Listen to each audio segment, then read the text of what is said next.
All right, welcome to the Independent Characters episode 188 again. Once more. Always helps when you hit that big button that says record on it. Yeah. So we have done so now. This episode, we are going to be covering the Warrior Lodge. We were originally, as the people on Twitch know, going to have more people involved, but we had some last-minute schedule changes. They were last minute to some of us. Yeah. They were not last minute to Others. some others. Yeah. So Jody, you just had your daughter's graduating. My son is graduating. So we have Schedules are insane. And Justin- I double booked. and Justin's out teaching In Minnesota? Yeah, Minnesota. Texas. Oh, Houston, Texas. That's right. Yeah, with Troutman and folks. yeah. Yeah. So there's all kinds of things going on, but hopefully we're off to a better start this go around. And I'd like to apologize to Anthony and Alex. here we go again. Because I'm supposed to. Well, No, I'm, I I'm supposed know. to be I'm supposed to be helping them run a Warhammer Underworlds event at Gamescape San Francisco, and I bailed on them at the last minute to help with this because Somebody can't read a calendar. who's not a me. couple people. Yeah, that's hard. All right. You're right. All right. So yeah, we're going to be doing the Warrior Lodge this episode. Normally what would happen, and again, because we're doing this a little bit different, we would have recorded Hobby Progress, move into other stuff, and then come back, record the intro, but we're doing it all live this time. Yep. So we'll see how it all works out, and maybe we'll get better as we practice it more and more. But Things like turning on the record button, stuff like that that. helps. Didn't we accidentally start at the beginning last time? Well, I got so excited. Yeah, About the new gear. We Oh, started at the did top, you? and we were all like, "Oh, I guess we're I going guess now." we're going. Okay, here we go. I'm like, yeah. All right. Let's start off with Elite Choice, though. Oh, yeah. Okay. I have a couple of things. I have one Elite Choice, but I also have a shout out, which is to John Anderson, who threw me 3 pots of Mechrite Red Oh, nice. paint. Yep. Yeah, which the old is- foundation paint. Yeah, the Yeah. old foundation paint, which is just awesome. So thank you so much. But my Elite Choice was, and I hope I'm pronouncing his name right. Good job. Bastian, I think that's right. Bastian Volgersberger's work on Mortarion, which is, it's not even done, And it's still, and it's incredible. yeah. Like, just when he was showing the arm, Yeah. the detail and colors choices and everything that he is doing there are fantastic looking. Yeah, that model. If you want to spend some time, if you want to make something fancy, that model is just. And the great thing is that it doesn't have to be. Like, you can just do a serviceable paint job, and the Right. model's so gorgeous that it looks phenomenal. Right. You know, and then if you want to put in those hours and make it into something extraordinary, the model is so great, which I think is one of those marks of just a great model. But yeah, the work on this one is particularly nice. Yeah. Yeah, what's interesting is when that model came out, a lot of people complained it was too busy. Like, Yeah. it's a really interesting. I don't think it was you, but A lot I of think them I've were heard so. you say in the past, the model has too much detail on it. Like, these models have too much. The Nurgle stuff. Maybe it wasn't you, No, Jody, but I've heard Yeah, that before. I'm a texture junkie. Like, put texture on my model and give me stuff to wet, because I like working almost at a watercolor consistency. Yeah. I like, yeah, so the new paint line, that's a whole segue, but I'm very excited about that. Yeah. But yeah, no, I'm a fan of the, what you've heard me say is on Space Marines, stop sticking pouches and bags, and because like, well, me and Space Marines covered that. So yeah, no, but on the Nurgle stuff, I love it. Yeah. And then this model is just, it's a perfect balance of that, like, flat areas that Yeah. can be manipulated, and then the textures, and it's great. I've seen a lot of people do very different things with it, and he's incredible. But Yeah. this one is awesome looking. Yeah. What about you? So I also have a shout out. One of the friends of the friends kind of guys, Justin Clark, I believe the Great Northern Giant from Canada. He was thinning his collection, as so many of us seem to be in a process of realigning our hobby collection priorities. And he had a slipcover still intact set of the Badab War books, and reached out to me and made me an offer I couldn't refuse, and very generously sent them my way, because that is one of my rare purge laments. So very much appreciated. Wait. You purged the Bad Ab War books? Yeah. You got rid of them. Yeah. Wow. Yeah. Yeah. Well, so when I purge, man, like when I clean out, it's as my wife said, as moving, my wife tells me that when I move or when I like clean, it's like a refugee. Like my goal is to have a box and a bag and I'm done. And I'm regretting that I still own those things. When I like to get rid, I really clean slate it. Like my buddy, Aaron and I have joked over the years of our dream move is to walk into an empty house. And like, what do you have? Nothing. This is insanity. Yeah. Like literally want to walk into a house and where's your stuff? There's no stuff. Yeah, see, having just moved from a What house. kind of monk are you? I know. Well, having just moved from a house that I was in for 20 years, you find stuff you're like, what the heck is this? Right. I mean, we literally found a box that we had not opened since we moved in. It was packed for the move 20 years ago. I said to my wife, I said, let's just throw it away without opening it. Mm-hmm. And she gave me kind of a deer in the headlights look. And she's like, I can't do it. I can't do it. It was a box of cassette tapes. I'm like, do you even have a cassette player? Did you? Yeah, I do. Nice. But she just wanted to see what titles were in there and stuff like that. But it was funny. I was like, hey, we have never looked in this box since we've been in this house. Let it go. Just let it go. Let it go. So I do let things go and I let those go, and it was a rare regret. And so it was really wonderful that Justin reached out and was like, hey, let me get these back to you and send them to me. So now he's probably going to have purger's regret soon. But I'm going to audible off of my notes because nobody else called this one. And sorry for the totally playing in my own personal wheelhouse. Brian S. Welch posted about his game group that he created using the Warhammer Citadel outreach program for teachers. Yeah. And his school did. That was a cool started post. a game club, and they're meeting up during the summer yeah. at their local game shop Yeah. to continue the club going and continue to play games with the students. Oh, during the summer? Yeah. During the school break? Yeah. So instead of just during the school year, they had so much fun that now the kids are meeting up and he's kind of meeting with them to play over the summer. So they keep the club going. And I'm pretty sure that means that they're doing it on their own dime without the GW support, because that support was only during the school year. So that's really cool. Well, it means that they're invested. One of his comments in his post, because I went back and forth with him a little bit about, we had a board game club at my school and our school is strangely logistics heavy on having clubs. Like there is a lot of bureaucracy the students have to deal with to have a club. You can't we just like a thing and hang out. That's not a thing you're supposed to do, which is, that's the correct look to have on your face, Donnie, that I don't know. It's probably because of having to use facilities, they have to have certain liability things. Yeah. And it lawyers goes a little too far, but that's a different issue. So I was talking to him about what it took, and he said he actually had somebody in the community very generously donated like a box of models to each kid for the army they wanted to do. Nice. So anyway, it was just cool. I love that community building stuff. I love having just gotten back from KublaCon, which is a local all things gaming convention. Yeah. My wife and I are both really taken aback by the number of young people we saw participating. That's fantastic. Which just, touches my heart. And then it's a teacher reaching out and doing what teachers do during the summer, which is helping kids for free.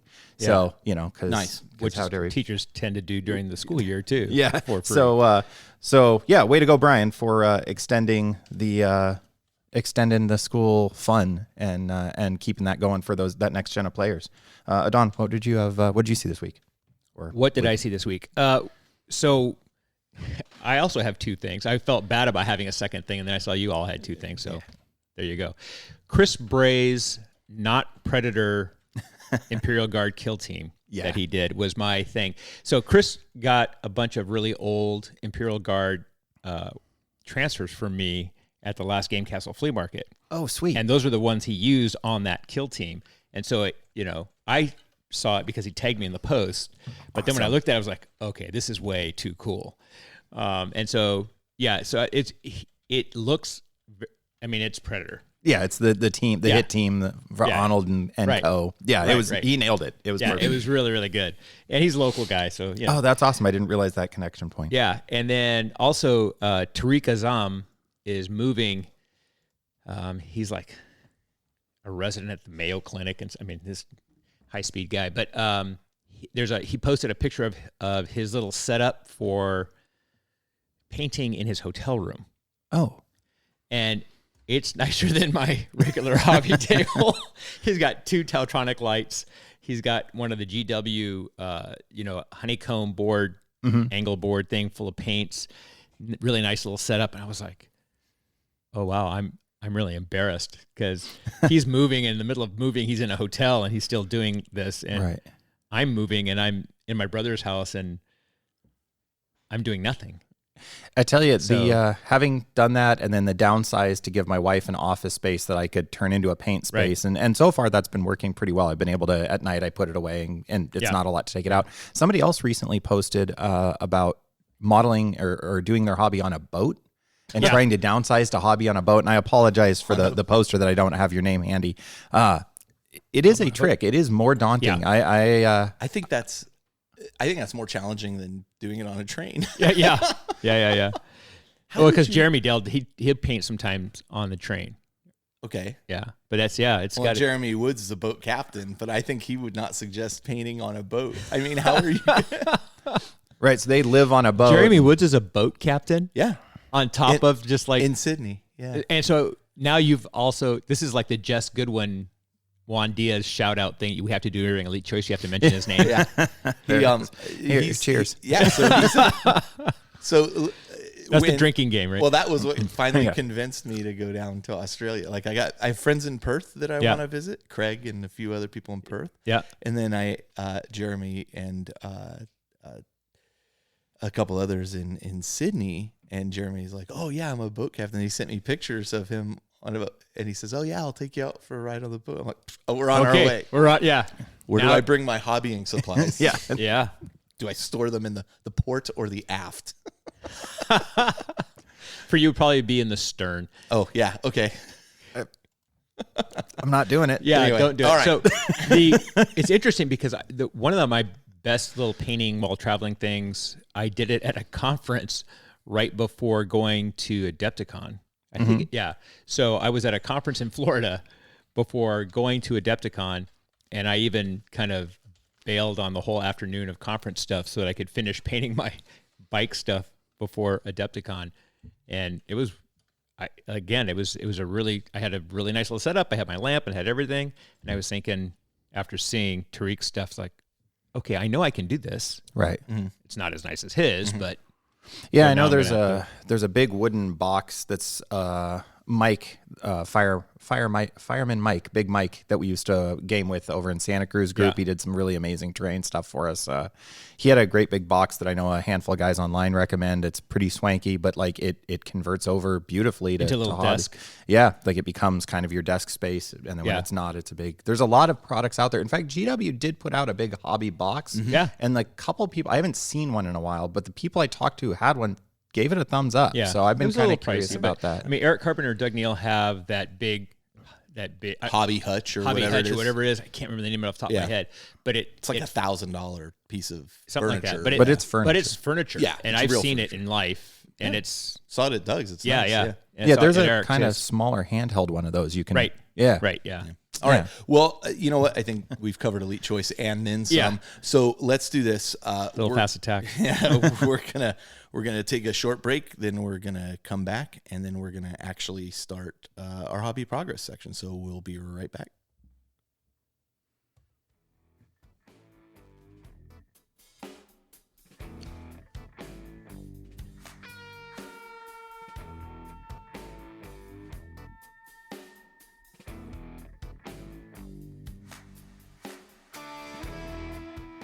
You thought the show was over. Yeah, I was going to say, wow, that was a short show. But Carl hit the wrong button, so that's okay. But we're now back. I'm killing you. Obviously, the colors are not enough. You need to put little labels on them. There's a label thing. There's a digital label thing that I can have up and look at it. But you're too cool to put the labels I'm up. too cool for school. It's too much commitment. I know. Much commitment. Listen, Oh, my goodness. I'm trying to juggle multiple things here. What we really need, and this is what I was talking to Justin about, is what we really need is we need like a show producer if we're going to do live you need a things, director. Yeah. Where we need just somebody who can manage the cameras, run the board, and then I think as a third like function they would perform. Yeah. They could, you know how we sometimes get in this thing where like, well, we're not sure what the rule is. They can go look it up. up. They can go look it up while we just continue talking, and then And that's what Robo Ed did when we were at Las Vegas Open, broadcasting the Age of Sigmar stuff. Blake and I would talk and things I'm like curious that. how many times he's going to mention that. 2. Over or under on 2 more. No, it was cool. So what was... It was cool. Locked him up on that. No. We're live, and so I'm gonna hold my tongue. Now you're. I'm never gonna bring it up again. You'll see. It was a Twitch thing. It was talking about awesome. producer. It It was was directly awesome. related. It had nothing to do with being awesome. I sucked at it actually, but the point was we had somebody who was off mic, doing what you're talking about. Yeah, I think that's and it seemed to tremendously work really helpful. well. Yeah, I agree. God, I'm agreeing with you, and you're giving me a bad time. You're leaving. I have to give you a bad time. Yeah. Gotta fit it all in. All right, so Week from tomorrow. let's talk a little hobby progress and things that we worked on. A little. That's good. A little hobby progress. That's good. Well, Justin's not here, so yeah. Okay. So first off, and this is always weak when I claim this, but I got to thank Austin Lynn for painting my Adeptus Titanicus Titans, which I collected now. I paid for. Duh, I'm all good. I'm all good. I can tell by the look you're giving me. Well, the instant Which is you fair. See, if we weren't It's on Twitch, nobody would know that I was giving you the look. if you do that with your Black Templars, or not Black Templars, Black Legion. No, that I'm painting. Yeah, there will be a fair amount of stick headed your way at that point. I think that's completely reasonable. No. That I am actually really passionate about getting done. The other thing I did was I assembled all my Adeptus Titanicus terrain. Well, not all of it. Yes, all of it, and then I bought more. So then I bought all of it that you had at the time, and then you went and bought more. And then I bought the that one was done. spire things that go, the domes and spires. And I haven't begun assembling those yet, but you'll hear a little bit later. We did play some Adeptus Titanicus again, and so that got me kind of super motivated to do it. And it looks like I may be playing some tomorrow. So nice, super excited about that. And I think that's it for me. Well, what you have Black Legion listed. That's under what I'm. That's under what I'm still promising. That's a promise. Do. Oh yeah, I'm at the wrong section. Okay, spoiler alert. Did not get any Black Legion done. Let me snap. I'll do the snap here. All right. How about you, Adon? What'd you do? I got my Blood Angel Funko Pop. So this is I don't know why I'm asking. Jody, what did you? Are you going to paint it? Have you seen the repaints people are doing on these things? Yeah, they're really nice. Pretty funny. I didn't want one, and then I saw people repainting, and was like, well, maybe. But Yeah. you knew people were going to repaint them. Yeah. Did you see the action figure? Yes. The Bandai's coming out with? Yeah. I'm telling you, there's gonna be a shelf full of them. I'm definitely gonna get one of those. I I remember when I think was that's a kid with the GI Joes. Mm-hmm. I mean, we used to do GI Joe used to have like adventures. Yes. We went up on the balcony and like tied a garbage bag to him and threw him off the balcony to try and see if it would work as a parachute. Sort of. Doesn't work. You didn't. Are you talking about GI Joe's 3-inch or No, GI no. Joe's The like? full, Oh, you're like talking the ones with that the was, Kung Fu action grip. yeah. No, with he's Kung talking like not Barbie. No, yeah, he's with talking Kung the Fu Barbie grip. size Yeah, ones. yeah, yeah. Oh, they had that Beat was up- their thing. I thought. Yeah, yeah, yeah. You Beat up punched it on Ken, his back take and- Barbie. Yeah. He'd hit you. Oh, Yeah. I didn't have that small one. ones. Oh. I couldn't afford the expensive one. Oh. I had the Steve Austin with the roll. Oh, yeah. With the Anyway, roll-up, yeah. we're getting off topic. Well, I'm not done yet. Oh, yeah, okay. Funko Pop. jeez. Yeah, great. And then on Memorial Day, the Monday of actual Memorial Day, I had flew back to Phoenix. Yeah. And spend the day with my wife. And I got kind of frustrated with some other stuff that was going on. So I was like, you know what? Heck with it. And I moved a bunch of boxes around and I assembled the endgame table. Oh, I I there saw wasn't that. enough room. I in thought the- that you put it together. Yeah, that room was kind of full of boxes, and I got frustrated with something else that wasn't working out quite right. So I was like, you know what? Heck with it. Because the new car, well, it's not a new car, the used car that I bought got a flat tire. Already? Yeah, that's one of the things that happened that day. Oh. And I was just So it's just one of those I days. was just, Well, I got to get something accomplished here. So I moved the box out of the way, Yeah. got the table put together, Yeah. and I have my gaming table. there you go. It looks It's- great too. I think that's awesome because this is gonna sound bad, but as you begin to unpack at the new place and stuff, I mean, it gives you also surface to begin to unpack and organize things Yes. in. You know, I mean, as silly as that sounds, like No, I'm not, I mean, I'm having- not making fun of it, but every time I have a table here, it ends up just. Hey, I'm telling you, stacked having a with stuff. 4x8 space like that where you can lay things out, like I did a bunch of organizational stuff to get things ready for the flea markets and to get things, figure out what I was going to throw away, what I was going to pack, how I was going to pack stuff. And having that big 4x8 space is legit. It's a good thing to have, to be able to do that with. And now, having made some connections with folks down in Phoenix already through both our Facebook page and some of the gaming Facebook pages down there, hey, come on over, let's do a game. And because the table's set up. Yeah. And one of the boxes that I had right there off to the side is my 2 terrain boxes. Mm-hmm. So the potential's there. Now the next thing I got to do is find the models. Especially since you got rid of so many of them. Yeah, well, and it's a lot of my armies that actually have playable armies I have in travel bags here in California, because in case I was going to get a game in or something, I wanted to have the models here. Did you do your final flea market? I knew you were. No, that's next. This is Saturday. That's Saturday. That's tomorrow or next Saturday. Yeah, Game Castle. Okay. Santa Clara. All right. Interesting. Yeah. Okay. All right. Cool. And so come on down, because the deals will be good, or come on down afterwards and root through the garbage and go through the free table. They do a free table, which is kind of cool. You can leave stuff on the free table. Dump it all in there. Yeah. Oh, I was threatening the guy at the Kubla swap meet that I was just going to leave stuff on his table and leave. Like, I don't know, man. Sorry, I sold all my stuff. Got to go. I don't know whose that is. What about you, Jody? Not a whole lot. It is end of school year, as mentioned, kind of in the opening there. So the schedule gets really, really gnarly for me right now. So I did finish off, and I don't know if I had these done last time I was on or not. So the Seraphim and the Hospitaller for the Adeptus Sororitas, Sisters of Battle, those got done, and I did paint up yet another Blitz Bowl team. My God, Blitz Bowl's good, but not 40K. How many Blitz Bowls teams have you painted now? Just 3 and like a half. Okay. But I'm doing color schemes and patterns on them that I wouldn't normally do on a full Blood Bowl team. Okay. To try things out. So I'm using I don't know. It's a great way, since it's only 6 models on most teams. It's a great way to use new techniques, new colors.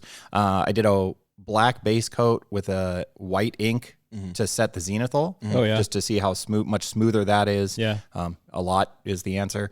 And then I used just straight inks to do an incredibly vibrant, neon lime green on Elf Team's main uniform. Oh, okay. Yeah. And then did a glaze kind of watercolor effect to do the purple armor. So they're very cartoon Joker look of neon green and bright purple. Yeah. Now, are these the newer Elven sculpts or the old ones? The newer ones. Yeah. Okay. And that's part of it, is I love everything of the new Blood Bowl stuff that's coming out. Every single team they've put out, I just think is phenomenal, except the Chaos team. And they are all just beautiful. So just in general, the stuff, I mean, everything just keeps coming out, and it just keeps being good stuff. Yeah. And it's just frustrating. The UK Games Expo release was yesterday. Yeah. And crazy. I mean, literally, after about the 4th thing that they showed pictures of, I was like, just stop it. Just please. Yeah. Come on, ease up. This is all way too good. I can only eat so much free ice cream. What do you think about the new paints? I got to tell you, I'm kind of excited about them. Oh, yeah. The contrast? Yeah, contrast stuff I'm pretty excited about. In particular, anything that allows me to paint like fleshes and organic tones really, really easily, really fast, I'm super excited about. Like Marines that aren't wearing helmets. Yeah. I want to see if I can do flesh tones. I mean, I have a recipe for doing flesh and stuff right now, but if this makes it easier and faster, and all the Marines without helmets, you should magnetize the heads so that when they get killed, you can say, see, you should have had your helmet on, and get their head blown off. I don't ascribe to that. The heroes don't need helmets. How else do you know that they're the hero? That's right. I'm very excited about them as somebody who, like I said, when I'm dabbling and just goofing around paint-wise, as opposed to really trying to get something turned out, because I think for anybody who's painted for a while, you end up with a set of skills or techniques that are your kind of go-to skills and techniques. Yes. That's what you default to. And mine is very much the GW method with some streamlining to it, but it's that, base coat layer, et cetera, et cetera. Right. And I've got my own twists of what I do. But when I am trying to go a little faster or experiment, my paints, people go oh, thin your paints. I'm like, no, I try to paint almost like I'm painting with watercolors, and in those very broad brush strokes where it's just slather paint onto areas, let it bleed together. Because that's how light actually works, is colors bleed together by reflecting off each other. So that's really what I'm curious that I haven't seen online as I've been looking through various videos of people who have their hands on them already and are messing with them. Right. I'm also curious about, if you block in some colors with an airbrush and then go over it, because every single video I've seen shows them being used over the 2 primer coats that GW released. Yeah, the bone and the gray. gray. Yeah. And the primers I use now, I've banged this drum for a long time. Duplicolor, it's an automotive primer. You can get it in the US through O'Reilly's. Yeah. It's great stuff. It's $6 a can. Very similar in color to those, and it's very, very fine. So I am curious if this is one of those things where like, no, you really need, there's some property of that primer you need, or if you just need a light base coat. Yeah. So that the washes. I'm wondering about that too, because they said the medium is definitely different than the normal medium, specifically for that formulation. And so I'm interested as well to see if the primer really makes that much difference. That's the other thing. I opened a box with all of my Osh primer. Yeah. Because I still have like a dozen cans of it. Well, Osh is reopening. What? Yeah. Yeah, they're opening 6 stores, but it's not going to be Orchard Supply Hardware. It's going to be Outdoor Supply Hardware, but it's still in the same vein of Orchard Supply Hardware. No way. And they are, so I don't know if they'll have the primers and paints that they all had before. I hope so, but they're trying to keep the same feel of those stores. So do you know where? Oh, I don't know which stores. Like if you look it up online, it'll show. I will you. definitely be looking it up online. Yeah. Hopefully one of them's in Arizona. Yeah. In the Valley of the Sun. Probably not. I think they're primarily California. Anyway, so yeah, the Blitzbowl love continues, and that so the dam is about to break though. Like I am very excited about. Literally, we are on the 10th is circled on my calendar is the last family post graduation. Oh, right. Yeah. Right.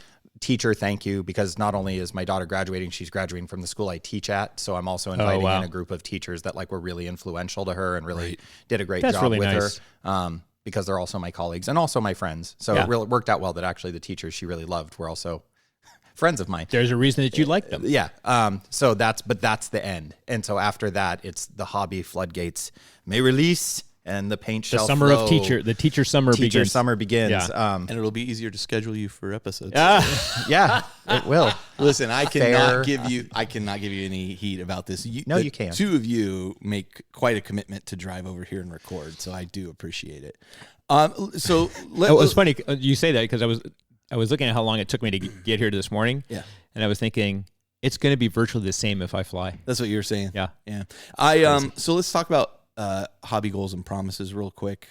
For me, it's really about Adeptus Titanicus buildings and Black Legion stuff at this moment. So we'll see if I actually get some of the Black Legion stuff assembled. I don't know. We'll see. Yeah. We'll see.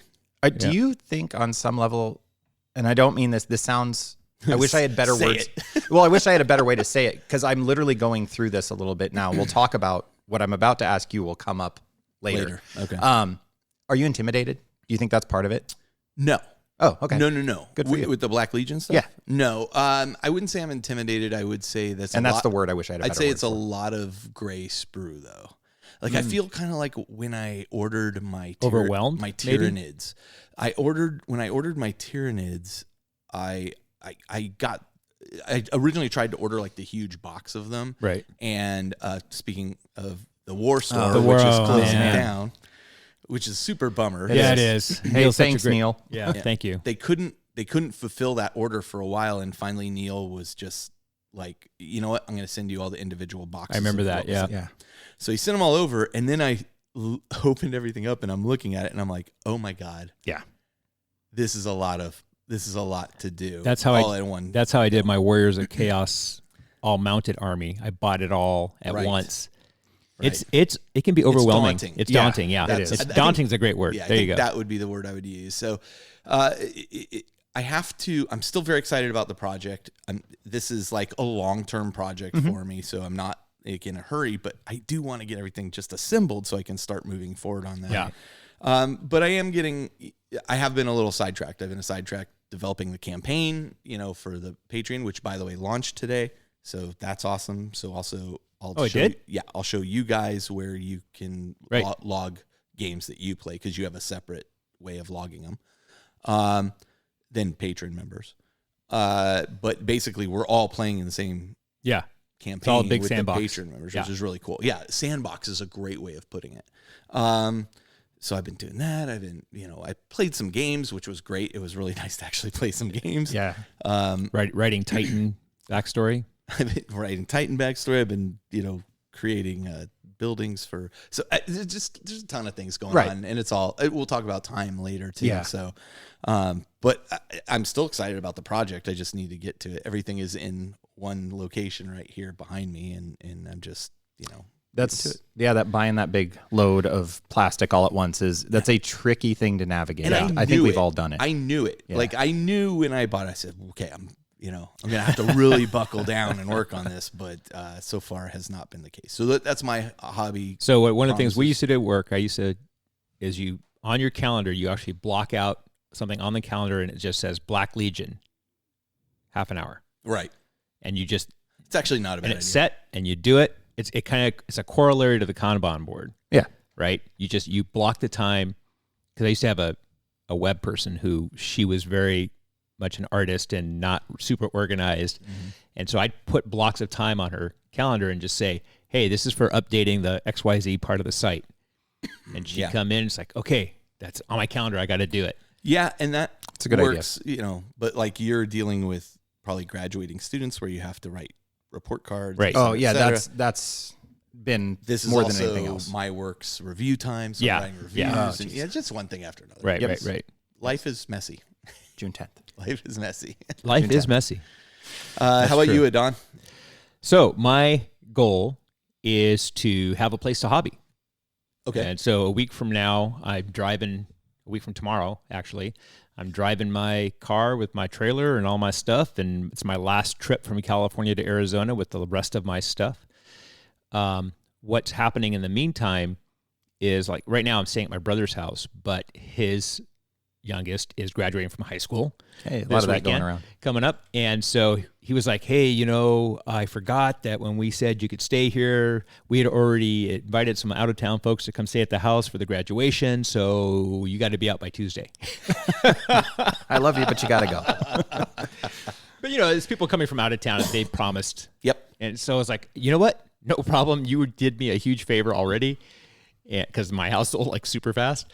And so I'm going to be at the Holiday Inn Express, which means I'm going to be really freaking smart. Yeah. Right?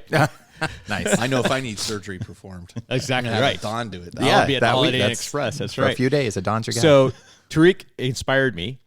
So I'm going to go to Black Diamond and buy one of those little honeycomb stands and a couple of paints and a brush. And I have some models, and I found some of the bases, and I'm going to paint. Okay. Between Tuesday and Sunday. What models? Whatever I can find. Most of my models are still here, but Episode 189. I couldn't find any models. no. I know where the models are. No, you're toying with my emotions. Next time we talk, and I want to see progress. Adon I get a really weird amount of satisfaction out of you painting. Like, no, this is true. I love Are it. you- what? It makes me so happy when you paint. It Well, does. just for that, I'm going to paint War Machine stuff. That's fine, and I'm sad for you that you are clinging to that dream. But you cling to it and you paint. That's great. Well, Luis Adon painting. Nin posted something today. They're doing like a paint a point a day War Machine challenge at Game Castle, and I was like, wait a minute, I actually know where my War Machine stuff. I can do that. Yeah, Adon giveth and Adon taketh away. Well, It's the detours that happen along the way. I'm not committing to anything. Let's just move to that. I'm not committing. I'm not you can committing. listen to Sorcerers and Steam Engines, Adon's new podcast that he'll be starting. Casters and anyway. Okay, how about you, Jody? I'm not committing to Jack. So the hobby gates shall bust forth and let the paint flow June 10th. on June 10th. And at that point, what if I had to guess what I'm eyeballing? Man, there is an orc dreadnought just whispering at me so hard right now. My for a bad moon, my dreadnoughts are strangely lacking in DACA. as in they have 0. So That's I don't weird. have a dreadnought with a gun on it. I was What? like, yeah, no, they like to run across and kill stuff. Hey, orcs take it how they can get it. But the Bad Moon guys. And I've been looking at the custom Mega Blasters a whole lot because the notion of my orc dreadnought blowing itself up actually does sound fun to me. That is, yeah. But the once in a while when it hits and they're like, oh, what's that doing? I'm like, no, it's like strength 8, AP a lot, like does some damage. It actually like counts. just remove that model. You're like, wait, seriously? Yeah. So, and after talking about Bad Ruck with the Enigma of Xenos and the new Elites box with freebooters. So the orcs are talking to me, which is great because since 8th dropped, they haven't. Oh, that's right. So Freebooters are going to be a thing. yeah, there's a literal box for them. So so we'll see. We'll see though. Not committing. All right. Well, let's move into games played because this is actually the section I've finally been waiting to talk about. Do you want to go in reverse Lord. order? Sure, let's go in reverse order. Okay. Jody, you want to go first? Hey, I played a game. Yeah. Matt got my noob stomp continues. Dude. Noob stomp man. Got to tell you, like Matt a lot. Yeah. Came over. Yeah. Very pleasant guy. I see why you guys are friends. I'm very excited that he's going to be around more too. And stuff looks good too. Yeah. He took to it like a fish to water. Actually, when you were talking about you have your way of painting faces, but you're looking to improve a little bit, he and I were just talking about that kind of being a next step for him. And we talked about like maybe doing a sit down day. I learned tricks from a bunch of other people that are really fast hacks for how to get more out of a face on a model. And we're talking about doing that, but you've talked a bunch about having like sit down and hobby days. We should do that. And I mean, these aren't like, faces day. This is they're not hard. They're like super easy things that add a ton to giving your guys some expression and some depth. Well, now that your summer's coming over, and that might be a time for you to do that. Well, too. one of the things that the War Store still had in stock yesterday was there's a Vallejo, I think it's Vallejo paint set that's all paints for faces. And it actually has like a how-to guide in the box. As special paints just for, I think it's 8 paints. Yeah, those boxes are great. For doing just faces. So there you go. There you go. So Matt and I played his third game. He did so much better than our first game. His Gene Stealer Patriarch wasn't at the front of the spearhead running towards me in this game. It didn't die to just heavy bolter fire on turn 1, which was cool. He learned to hide his characters. He did, and he also learned that you do have to remember your army special rules. One of the funny things is because he's playing Gene Stealer Cult, like I don't know, it's a new army, so I And they don't have a lot of know rules. those rules forwards and backwards. So things will happen. He's like, a turn later, he's like, oh, I forgot this thing where like the Patriarch shunts wounds onto the neophytes, and I'm like, yeah, that seems important, man. Yeah. You might want to remember that one. Oh, I forgot this thing. Hey, welcome to 40K. Yeah. Welcome to the army that probably has the most diverse collection of stat lines other than maybe Tyranids. Like I was like, wow, you really went in on the deep end. And OPS, he's running all infantry, so it is a very like anyway, so he did a lot better, a lot of learning. His Gene Stealers are comedic relief right now in the army. Their ability to fail clutch rolls is pretty spectacular. I literally bought him a new box of dice because I was like, buddy, I don't know how you can fail that many charges in one game. He's really charges? Yeah, that are like 5-inch charges. Oh, that's repeatedly. That's not good. And then I failed at shooting, and then they still failed to kill anything on the charge. Like when they did make the charge, they blew it again. It was just like, oh, these poor guys.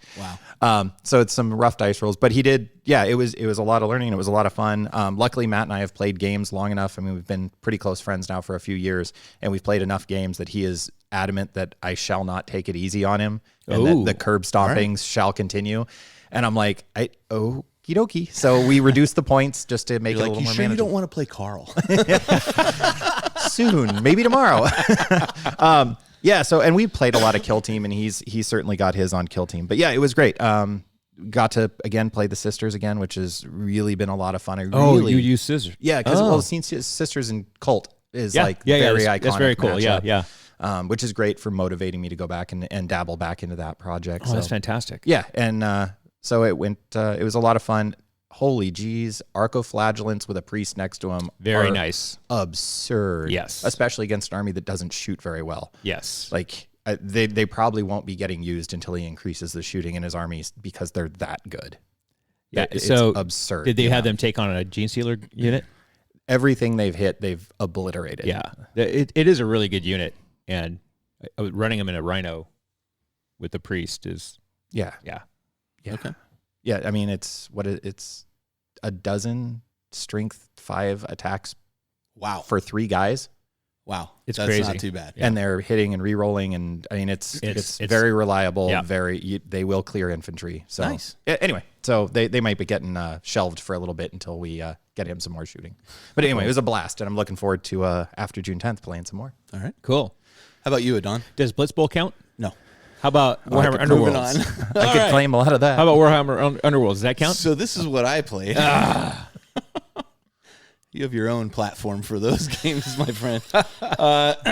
This is what I played. So we had a game day here, and during that game day, I only played one kill team game. That was against Steve. Right. Steve is kind of getting back into the hobby. Like he never really left, but the interesting thing about Steve is that he's really kind of been so involved with family and doing other things. He's kind of lost touch with some of his closer friends over the years. And so we went to lunch a few weeks ago, and he was kind of lamenting about, I really want to get back involved, and I want to start, being around more. And okay, great. So he came over. We played a game of Kill Team. It was, I think, his first game of Kill Team. So it was It was really more about teaching him this is how Kill Team is a little different. He came back the next weekend, and we played actually a full game of 40K. Cool. He ran his Necrons. I ran my 1,000 Suns. And again, very new to 8th edition. So this was really about, don't worry about winning, losing, whatever. I'd help him through certain things. And you known Steve for a long time, right? I've known Steve for over 20 years. Yeah. Wow. Whoa. Okay. So there were a couple things that like popped up, and you would, our buddy Jamie came over. Jamie was a guy I went to high school with. Oh, wow. And I hadn't seen him since basically then. And so, yeah, it was kind of nice to catch up with him. And Steve has gotten him into 40K a little bit. He's playing Tau, but that's okay. Hadn't seen him in a while. Friends don't let friends play Tau. No. But he's actually doing really good. He's like painting them all and everything. Cool. He's super, super excited about it. So I said, come on over. Let's play a game. We played a game of Necrons versus 1,000 Suns. And it really came down to the last couple die rolls to determine what happened. Yeah. There was a point where Steve was like, oh, there's no way I can make this work. And I told him, listen, if there's something I've learned about 40K, do not give up until the end of the game. Yeah. I mean, because you never know what's going to happen. That's true. And as it all played out, it ended up in a tie, which was determined just by the last few die rolls. So it was very cool. But I mean, there were things where he was making assumptions based on previous editions, such as, I said, well, these guys are going to assault these guys. Well, he can't see them. Doesn't matter. Doesn't matter. I can assault a unit. I can't as long as it's close enough, Well, that's dumb. And I go, is it? I go, my guys are just hiding there waiting for you to come around the corner. I go, suppress assault. Right.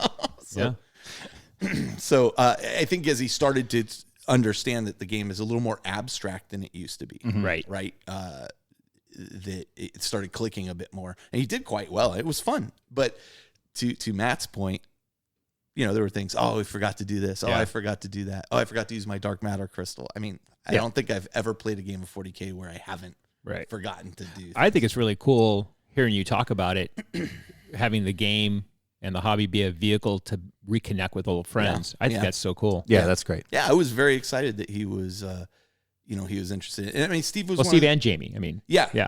But Steve too. It was interesting because, Steve was one of the original players that I was playing with. Right. And one of, I think, our faults in starting off when we started playing 40K was we just took it way too serious, way too soon. Right. We didn't really understand the entirety of the rules. We didn't. And there were arguments that happened between myself and Steve, others and me, others and themselves. Right. and this is where 12 years later, I'm like, yeah, whatever. Exactly. I don't. Yeah, sure. Did you get to roll some dice and have some fun? That's all that really mattered to me. You know. And I mean, winning's nice, but it doesn't define my game. And I think it's a whole different attitude and older, more mature people too. Right. So. Well, there's something, when you said that, it sparked something for me I remember years ago, many editions ago, watching my buddy Anthony play in a game, and I was watching him play in a game store, and the guy was like, oh, well, this works like this. And I looked at Anthony, and we were like, no, we're absolutely sure that is not how this whole mechanic works. And Anthony's like, well, that's how we're going to play it. And the guy's like, yeah, that's how it works. And he goes, okay, cool. And they just played that way. And I was like, why did you knew that wasn't how this works. Right. And it was clearly to his disadvantage to play it that way.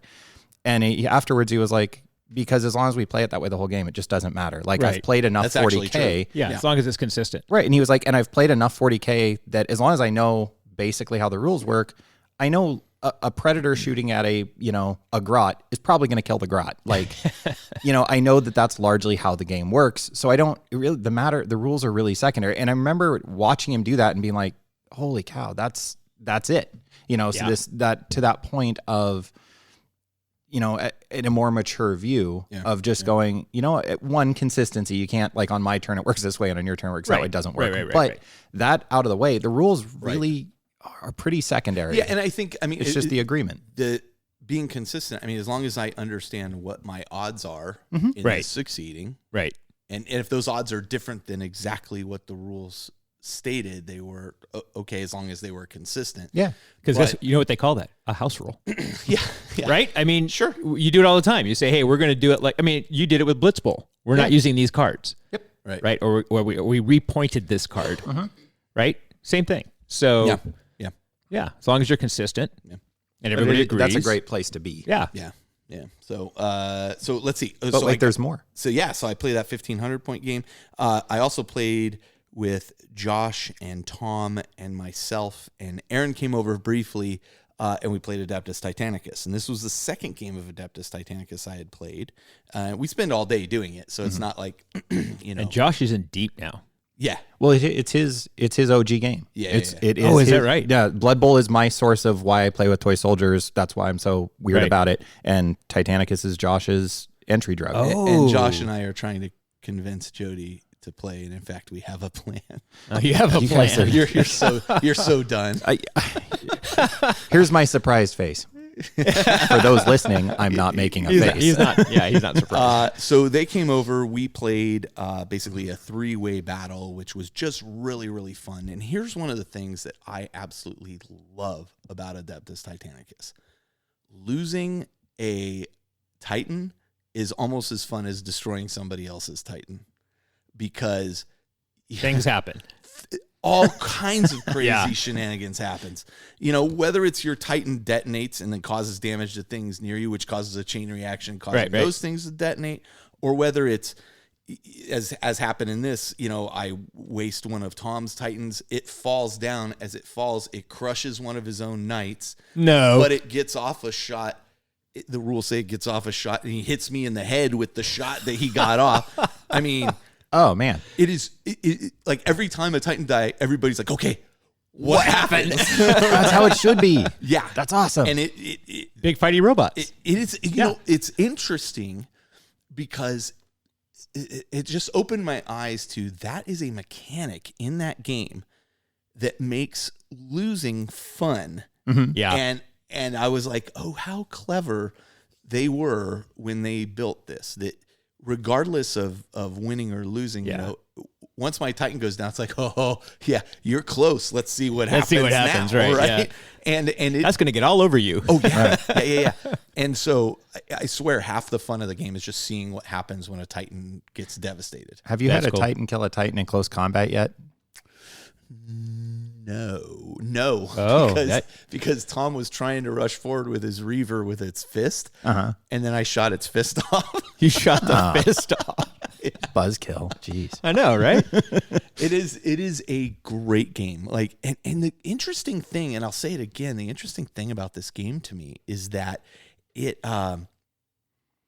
it's reading the rules of the game. I was like, boy, does this seem complex. Yeah. But then you start playing it and you're like, oh, this isn't complex. Like, yes, there are a lot of fiddly bits to it. You have your little boards, which are, your Titan health and what weapons are on them and said, and that takes up quite a bit of space. I'll be honest. Like that, it's not the most convenient of games, although you don't have to bring a big army. So that's kind of nice. But everybody looks over. All 7 of them. Yeah, no, he's got them on the table next to us. Yeah, there's 7. I keep glancing over there, and that's not a lot of models. No. In fact, I bought some trays for my mini table work case, so I can just store those in there. Oh yeah, and take those. But it's so once you start playing it, I promise you, if you've played 40K or you've played other war games, you play this game and you get one turn in and you're like, got it. I got it. Yeah. That is the true.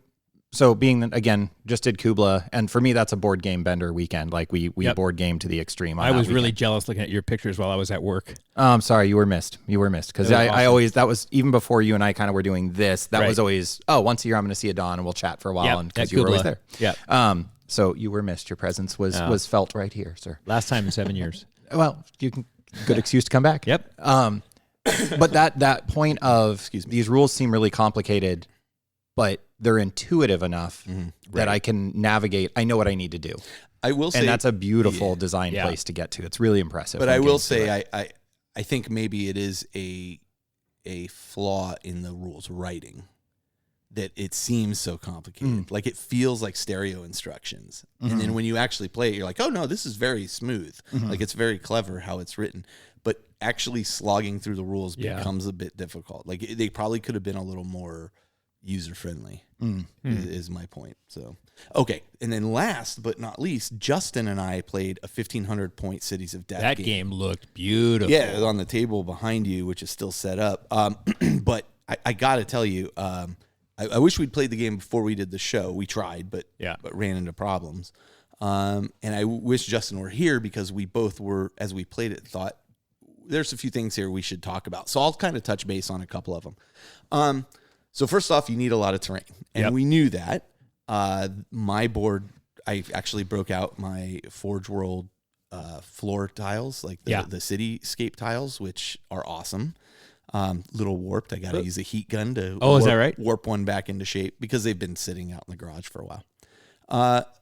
The table looks fantastic. I mean, it's everything I want 40K to be. And in fact, I said to Justin during the game, and this might sound horrible, but I said to Justin during the game, this is incredible. Like, not everybody gets to play 40K like this. That's correct. And I think sometimes we don't realize how spoiled we are. Yep.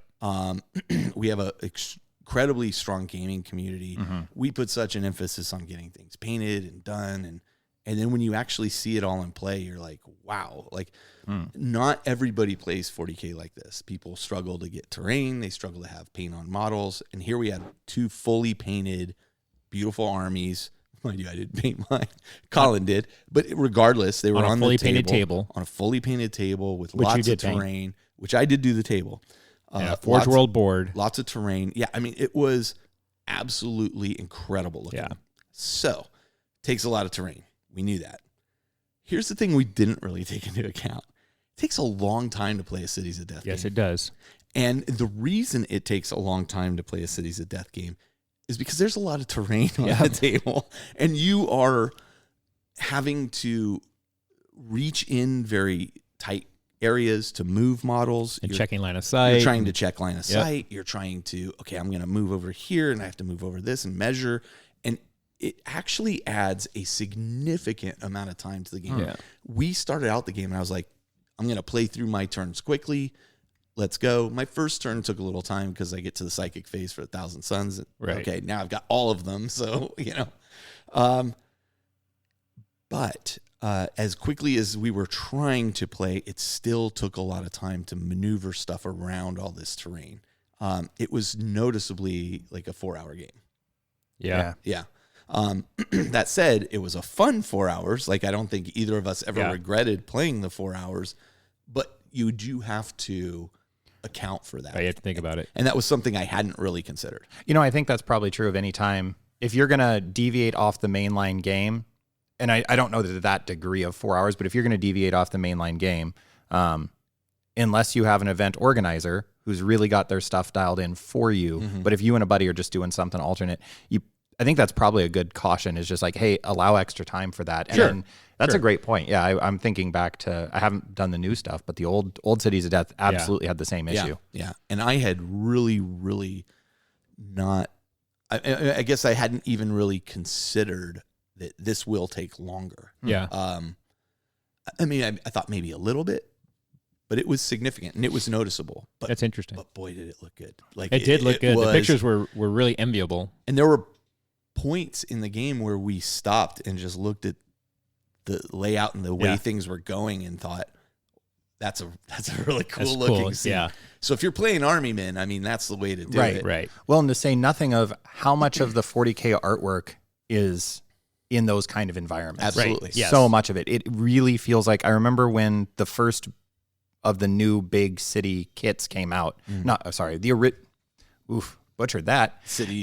Cities of Death, Yeah. the first go around when they Right. released the giant Right. boxes of plate terrain, where the Correct. plates you glue together, which I'm actually getting my huge collection back this summer, which I didn't even know was a possibility. So I will have a 4x8 chock-a-block full City of Nice. Death table available. There you go. And the time to play on it. And time to play on Party it at and Jody's jab my house. eyes out on really sharp pinnacles. But that was the thing that struck. It was Aaron and I back then were playing it, and we were the ones, we bought the multiple sets. And I remember, like, one of our first games, it was that same sort of thing of like, this is what it's always supposed to have looked like. Yeah. Like, this is the picture. This is the. I think so that's why I so liked it cool so that much too. Yeah. And why we always did the maximum density in the. Remember they had the different types in the Yeah, book. in We the first always one. did the maximum density Yeah. tables because just it looks so awesome. It plays so awesome, and you get those moments where you kind of go, I can't believe this is about to happen. This is so cool. Yeah. Dropping points level, in hindsight, were you to rack it again, would you encourage people to drop the point level a little bit to account for that time maybe? Or would you have felt like, no, wouldn't have had enough toys? Because y'all did 1,500 points. 1,500 pretty points. bulky game. And I mean, you could play it, I suppose, on a smaller board, like a 4x4, but like we had plenty of room. And the thing was, Justin was running his Yanari Yeah. Eldar. I mean, they were fast. Like they were on me like a puma. You know, like Puma. they were like, I was up in one corner and I had things in reserve. I had like a bunch of Terminators in reserve. I mean, in the end, like my list wasn't particularly good. Look, Justin won. I loved your disclaimer that on your was post. even a question to me. Spoiler alert. Yeah, as if anybody had that spoiler. Weird, he's good at this game. Huh, I who knew? did punch Justin's army in the face a lot. I mean, like Sorry, I thought that was going really direction. I hadn't heard this part of the story. no, I did. You know what? I would pay $5 to watch Carl actually try to punch Justin in the face. I could punch him in the face. It's after, It's that after you're gonna that. get your Yeah, money's that's worth. what I'm paying the money for. It's the aftermath. But I mean, here's the thing. Yeah, I'm not into mosh pits. But here's the thing. I did a lot of damage, to his army. By the end, I mean, he handily had it in hand every Right. turn, but the Eldar paid for it. Yeah. Yeah. It was a Pyrrhic victory. Yeah. Sure. Well, no, it was a victory. Like, he won. He won. There's no doubt about that. But it was. I was on my back foot the whole Yeah. time. There was a point where I deep struck in some Terminators, and it was telling because I put him in, and then he goes, "Okay," and then he goes, "Boy, I'm glad you put him in there," because when I realized the Terminators were coming, and I thought, "Oh no, he's gonna bring him here," and that's when I was like, "I made the wrong move," like when your opponent is gonna deploy something, and you're like, "Oh boy, as long as he doesn't put it there," Right. and then he doesn't, and you're like, "Oh, good, everything's fine," Yeah. and I fell right into that trap, But it was a fun game. I mean, it was a super fun game. It was beautiful to look at. I got a lot of great pictures. That's what 40K is all about. Yeah. There it is. Yeah. So anyway, lessons learned. Next time. There will be a rematch, and no 40K players' eyes were cut out during Yep. this event. Even though I have spikes on some of those buildings over there, we were a little cautious. So, Nice. all right. I think that's it for the whole hobby progress section. Let's take a break. We're going to come back in just a couple minutes to launch into the Warrior Lodge. So we will be right back.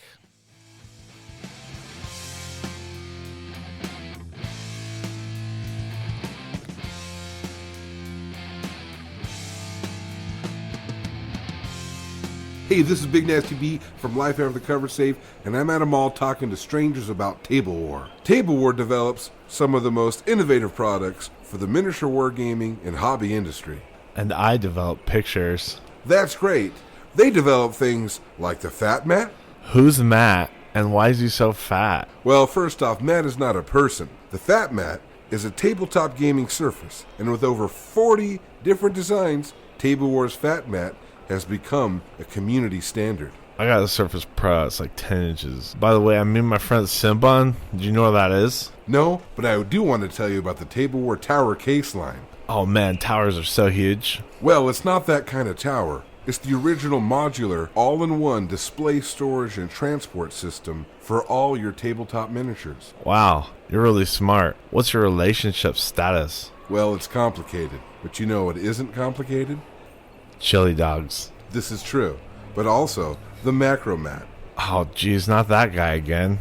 The Macromat is a one-of-a-kind, innovative photography backdrop, perfect for collectibles, hobby miniatures, and small works of art. Its durability, portability, and functionality in one inexpensive product. I wasn't paying attention to what you just said, but do you validate parking? No, I do not. But if you want more information, head over to tableware.com and check them out. All right, and we are back, and we are now entering the Warrior Lodge phase of the show. For those who don't know, the Warrior Lodge is basically a series of questions that are coming up either in the community or in our specific community, or just things that we think need to be talked about. And it's kind of a moderated discussion. Typically, we would have 3 guests, but this time we're piping in guests from our Patreon. And so we have somebody lined up for the first question. But let me go into this question. We'll get your guys' opinions. Then we'll go to our first guest. So this is the first question. We know Apocalypse has been announced. The new Apocalypse set and rules have been announced. And with that, we know the following. We know damage is resolved at the end of the turn, so that if you have things like a Reaver, Chaos Reaver Titan that hits the table, it actually gets to do something before it gets blown up. Right. We have, which is typical, by the way. We have with the rules, all the rules you're going to need are in the box, and the rules for your army will be available for free for download initially. So awesome. Yep. We have, hopefully, it doesn't involve long beards and that kind of thing, but I don't think it will. Right, yeah. Some trays, some units are going to have movement trays. Yes. To help speed things along. I think that's great. Big fan. And the trays look like clear round, plastic. Yeah, Yep. they look kind of cool. And then supposedly you can play this all in an evening. Like you can play Apocalypse game in an evening. We also know there's D12s involved. Oh, Yes. so excited about D12s. So it'll be interesting to see how that all plays out. And then this is the third way to play 40K. They've talked about now there's 3 ways to play. There's Kill Team, there's 40K, and now there's Apocalypse. Right. Okay. So based on all of that, what is it that you want to see out of Apocalypse this go around? And you know what? I'm going to start with you, Adon, because you have run some of the most successful Apocalypse games I have played in. Awesome. Okay, so first of all, I really, how I knew we were live on this? The button. I hit the record button? Yeah, the button turned colors. I just had to look at it again and go, geez, did I hit record? Okay, I did. Yes.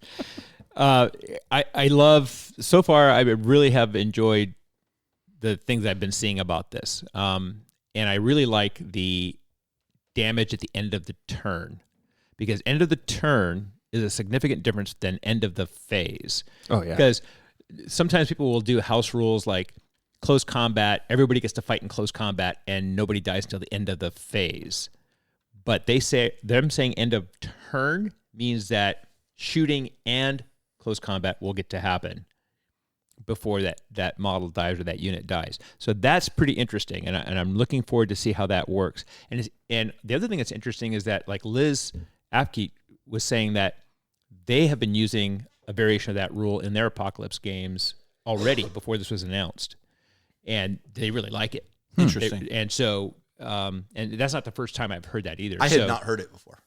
We had done it end of phase for close combat, but we had not done it for shooting, because we have had that experience where somebody's had a Titan and it's blown up at the beginning of the top of turn 1. Right. And in fact, the last one that I ran, the end game final Apocalypse game, I let the guy bring it back in as reserve the next turn, so he would get to use it. Because it just, you bring it out there, you almost never get to play with it, Right. and then to not get to do anything with it, Wub. yeah, that's not good. So Yeah, the first time I played a large Apocalypse game like that was the first time I ever fielded my Warhound Titan. right, Everybody, well, so it was a public event. I think it was at Celesticon. Yeah. One of those events that Big Jim used to run. right, And of course, here's Carl from the independent characters. Everybody's gunning for his Titan. Like Right. it didn't make it through it didn't get to shoot at all. And then fortunately I had a card that let me bring one vehicle back on. Yeah. So I'm bringing this Titan Yeah, back exactly. on. Yeah, there you go. Yeah, I think the movement tray thing is interesting. I like the idea. I used to use movement trays as deployment technique, deployment trays when I ran Black Templars. I'd set all my dudes up, and because you got 15 dudes in a unit. It'll be interesting to see for people who are playing on multi-level terrain and even Realm of Battle boards or the Sector Imperialis boards, trying to move those trays across That's always been my concern. that Uneven terrain. Yeah. So that's going to be kind of interesting. I mean, it's one of the things when I played the rank and flank games, whether it was Warhammer Fantasy or the new Ice and Fire game, that's why you saw these Flat pieces. these flat kind of golf course looking Right. tables. And in fact, in the Ice and Fire game, a lot of the terrain they have is 2D, so that it's easy to I have a strong maneuver. suspicion that it's an option available. Sure, it's an option. And I think that you'll have to weigh, is the value of having it in the tray worth the hassle at this point? Early Right. on maybe it is, but then I move them out. And that's it'll be one of those. And that's kind of exactly what I was going to get to, because what I used to do in the 40K games with the movement trays, I'd deploy them that way. I'd move them until I couldn't move them anymore. And it's like, okay, guys are jumping out of their trays. And you just move Out of the them. transport. Yeah, out of the transport, right. So that's kind of cool. I'm really, really hoping that we see a fourth way to play 40K and that they call it Zone Mortalis. And I like the... I don't know that they would make that an entire fourth way to play. I think it's... I know I'm being facetious at some level, but I really like the Lunch Hammer style size games, Combat Patrol, 400 or 500 point games, the Zone Mortalis type rules. I like those kind of smaller engagements, the 4x4s, 3x3s. The kind of kill team on steroids kind of feel to it. So I'm kind of hoping to see something like that. But what I'm hoping to see out of Apocalypse, to get back to the original question, is I'm hoping that you really can get it done in an evening. And we used to do stuff so that we actually could get the game done in a day. And so that one mission in particular where everybody starts taking damage as the planet is collapsing was a great mission for Apocalypse. Yes. Right. Yeah. The Master Disaster Table. So that's what I'm really hoping to see, is I'm hoping to see that it is an actually viable way to play, and that basically it's 28 millimeter Epic. Yeah. Right. Yep. Because I really enjoyed Epic. So I'm kind of hoping to see that. I'm hoping to see 28 millimeter Epic. Okay. All right. How about you, Jody? Thank you for that segue, because that's pretty much exactly where I went. Is the ability to deliver in a game of Apocalypse in an evening that's a big promise from GW. That is not something that was true of old versions of Apocalypse. So the G3 group that once long ago was regularly discussed on the show. Right. As part of that group, we ran a lot of Apocalypse level events, or I should say quite a few. And what we did, much like you, Adon, is we would either slate multi-days of, these phases will happen on these days. Right. All kinds of various enforcements and adjustments to try and just get through the game. And we were proud that we could get through those games. Right. But the notion of being able to play in an evening is a big promise, and it's what I want to see. And the reason I want to see it is one of my earliest favorite games was to play Space Marine, which was the Epic 40K original. Its name was just Space Marine. And what came out of that game that I loved so much, that I am hopeful when I'm hearing these rules about end of turn damage and movement trays and those kind of things, it created a system of in board game theory, or in just in game theory, what's largely known as imperfect information. Right. So chess is a game of perfect information. You know exactly what's going to happen, other than what your opponent's going to move. Every possible combination is known to you. Right. It's a matter of how much can you juggle it. And 40K, obviously, with having dice involved, is heavily imperfect as it is. Right. But that's a fog of war thing. Right, but because you alternate from turn to turn, I do my stuff, you do your stuff, you do kind of have perfect information at the beginning of your turn about how things are going to look. Kill Team does this with alternating activation. It increases the amount of imperfect information. I don't know what this is going to look like afterwards. Right. And by reserving damage to the end of the turn, it pushes that fog of war of I don't know what things are going to look like after we resolve all this damage. And my favorite thing about Apocalypse really is always tied into this element. Apocalypse, when done well, when it's played successfully, is a battle or is a war. Yeah. Is a war. 40K always feels like, and I don't know how many listeners share this feeling of, it always feels like a part of a battle to me. Yeah. Like I'm doing Yeah. a skirmish. So even if I'm playing a 3,000 point game, well, maybe not 3,000 points, but a 2,000 point game, I still feel like this is a piece of the battle. It's an episode of Band piece. of Brothers or something. Yeah. It's a piece. Right. Apocalypse, when done at a large scale and done well, feels like, no, this was the battle. This was the main front. This was the picture I saw with a zillion troops lined up. Right. And to do that well, you need that sense of ebb and flow of battle. Whereas I kind of said that 40K is not an ebb and flow game. It's kind of an all-out blitz. You blitz at each other. You know, I'm going to smash you this way. You're going to smash me that way, and we'll see what happens. Apocalypse, when it goes really well, it is a back and forth. You can feel the battle lines shifting and bending and maneuvering. And man, if they can get that effect where I have this back and forth kind of tide line, if you will, of, you know, like the wave moving along the beach and the surf, that like ebb and flow kind of line. Yeah. If they can create that and give me that experience in an evening, that's impressive. So It's an interesting point. but it's a tall order. It's something that, and people, if people have not played a lot of historicals, you may not have any concept of this, but this is something that is an ongoing battle and goal for war games on all different fronts. And so different games like Sharp Practice and Bolt Action and a lot of other games try to do this kind of fog of war, shifting priorities, ebb and flow, imperfect information in a lot of different ways. Right. And you get a little taste of it sometimes with the Astra Militarum orders. You try to give an order and you don't know if that unit heard you or not. Was a sergeant have his radio on and that kind of thing? And you kind of, they didn't do what I was trying to get them to do, you know? And you see it in historicals where did the runner get to the unit to tell them that they want the charge on that flank and that kind of thing.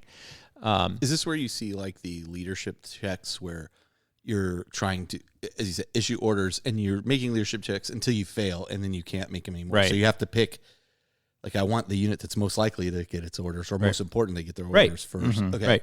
And that's one aspect of it. Or like in Sharp Practice and in Bolt Action, some of the other games, you don't know what the next unit that's going to activate is. Right. Draw system. You're drawing. Draw. It's a drawing That's right. system, right? And so it's the same kind of thing. You don't know how it's going to proceed. And so, I mean, we were playing a game where I thought, man, we are just going to get completely obliterated the way this is set up. And then all of our orders were coming out. Right.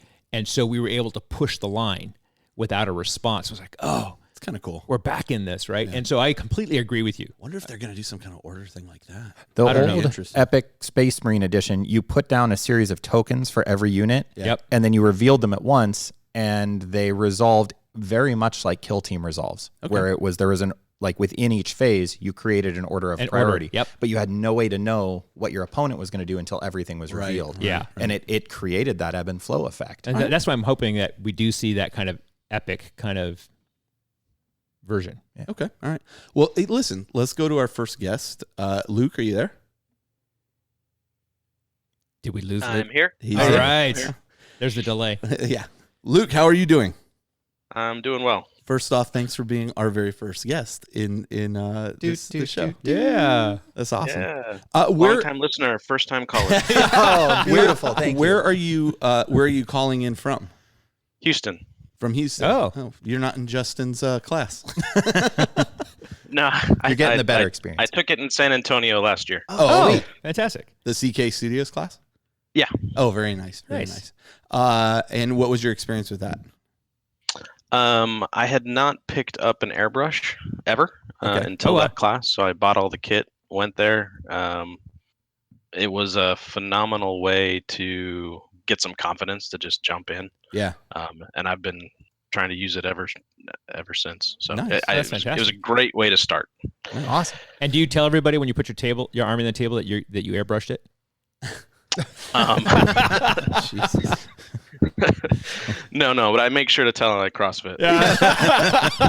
Knew that was coming. It's got to be one or the other. All right. Yeah, So, yeah. what are your thoughts here on Apocalypse, the new version? Yeah, so Apocalypse is a little bit nostalgic for myself and the group of guys I game with here.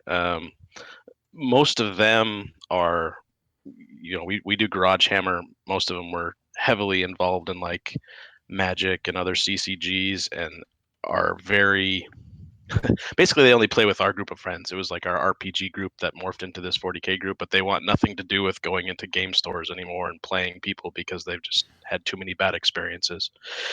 And so over 20 years, we have a lot of toys. And for us just to spend a weekend throwing everything on the table and playing is something exactly. we're all looking forward to, right? Yeah.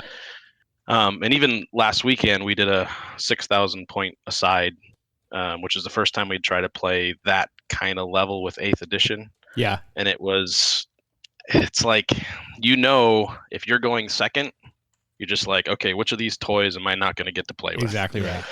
Right. And it's usually either whatever you just painted or whatever brand new toy you haven't got to use yet. Right. The thing that people are most scared of. Yeah, new model tax. Yeah. Yep. That's the New first model thing that tactic. dies. Yeah. So my master of possession, get to use him first time. Yeah, he didn't make it through the first turn. Yeah. So anyway.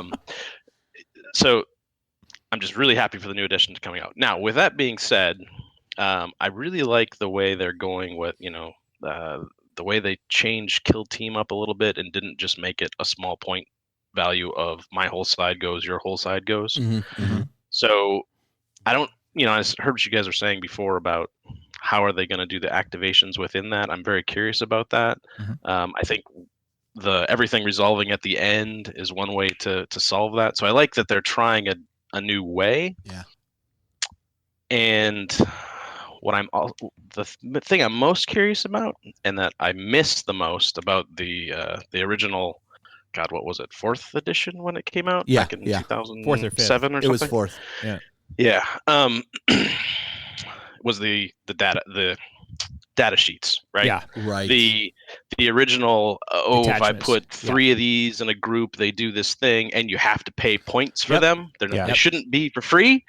The original detachment thing. Yep. Yeah, Yeah. it was really good. Yeah, the forgot about that. detachments, right?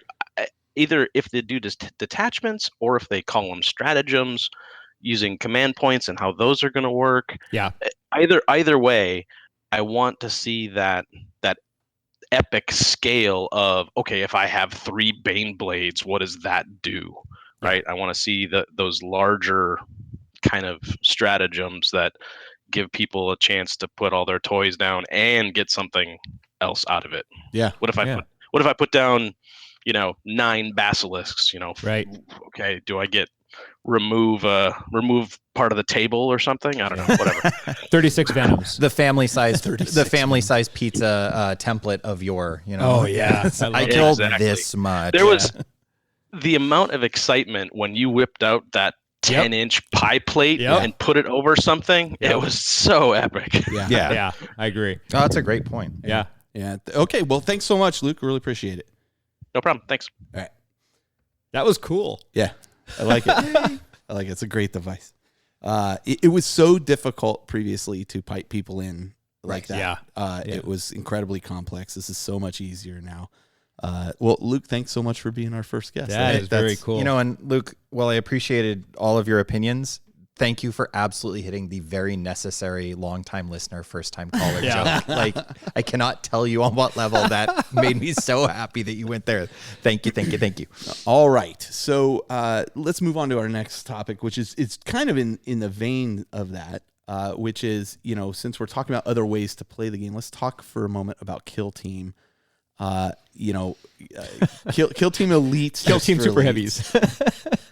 And it spawned a flurry of Yeah, jokes where yeah. people were photoshopping covers such as, Kill Team Super Heavies, Yeah. Kill Team Apocalypse, I think Yeah, was literally one of them. Kill Team Vehicles was the first one I saw. Yeah. And the funny thing about that, Well, that one people almost thought was real. that's Right. where I Yep. was going. The funny thing about the Kill Team Vehicles joke was people were taking it serious. Like, I'll never forget Loopy making a fake formation Yep. about getting a free Vindicator, making fun of me, Right. and people thinking it was a legitimate formation. Well, that's what they talk about with the Onion. When Yeah. people think an Onion headline is accurate to the point where somebody from Congress is actually commenting on it, Yeah. you've done your parody well. Yeah, Right. well, yeah. So Yeah. it was funny to see how upset people got Yes. about Kill Team Vehicles, and they're sitting there saying, "What's next?" Another Photoshop. Here you go. Stand by.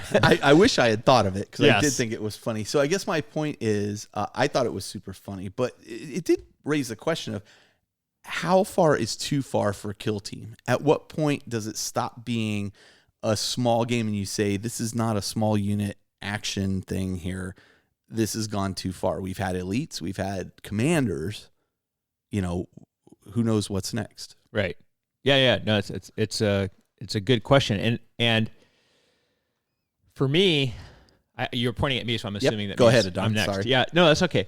I love it. I love the concept of being able to use any of my infantry models in a kill team. It was one of the things I didn't like about the initial rollout of this version of Kill Team, is that they really restricted what you could use.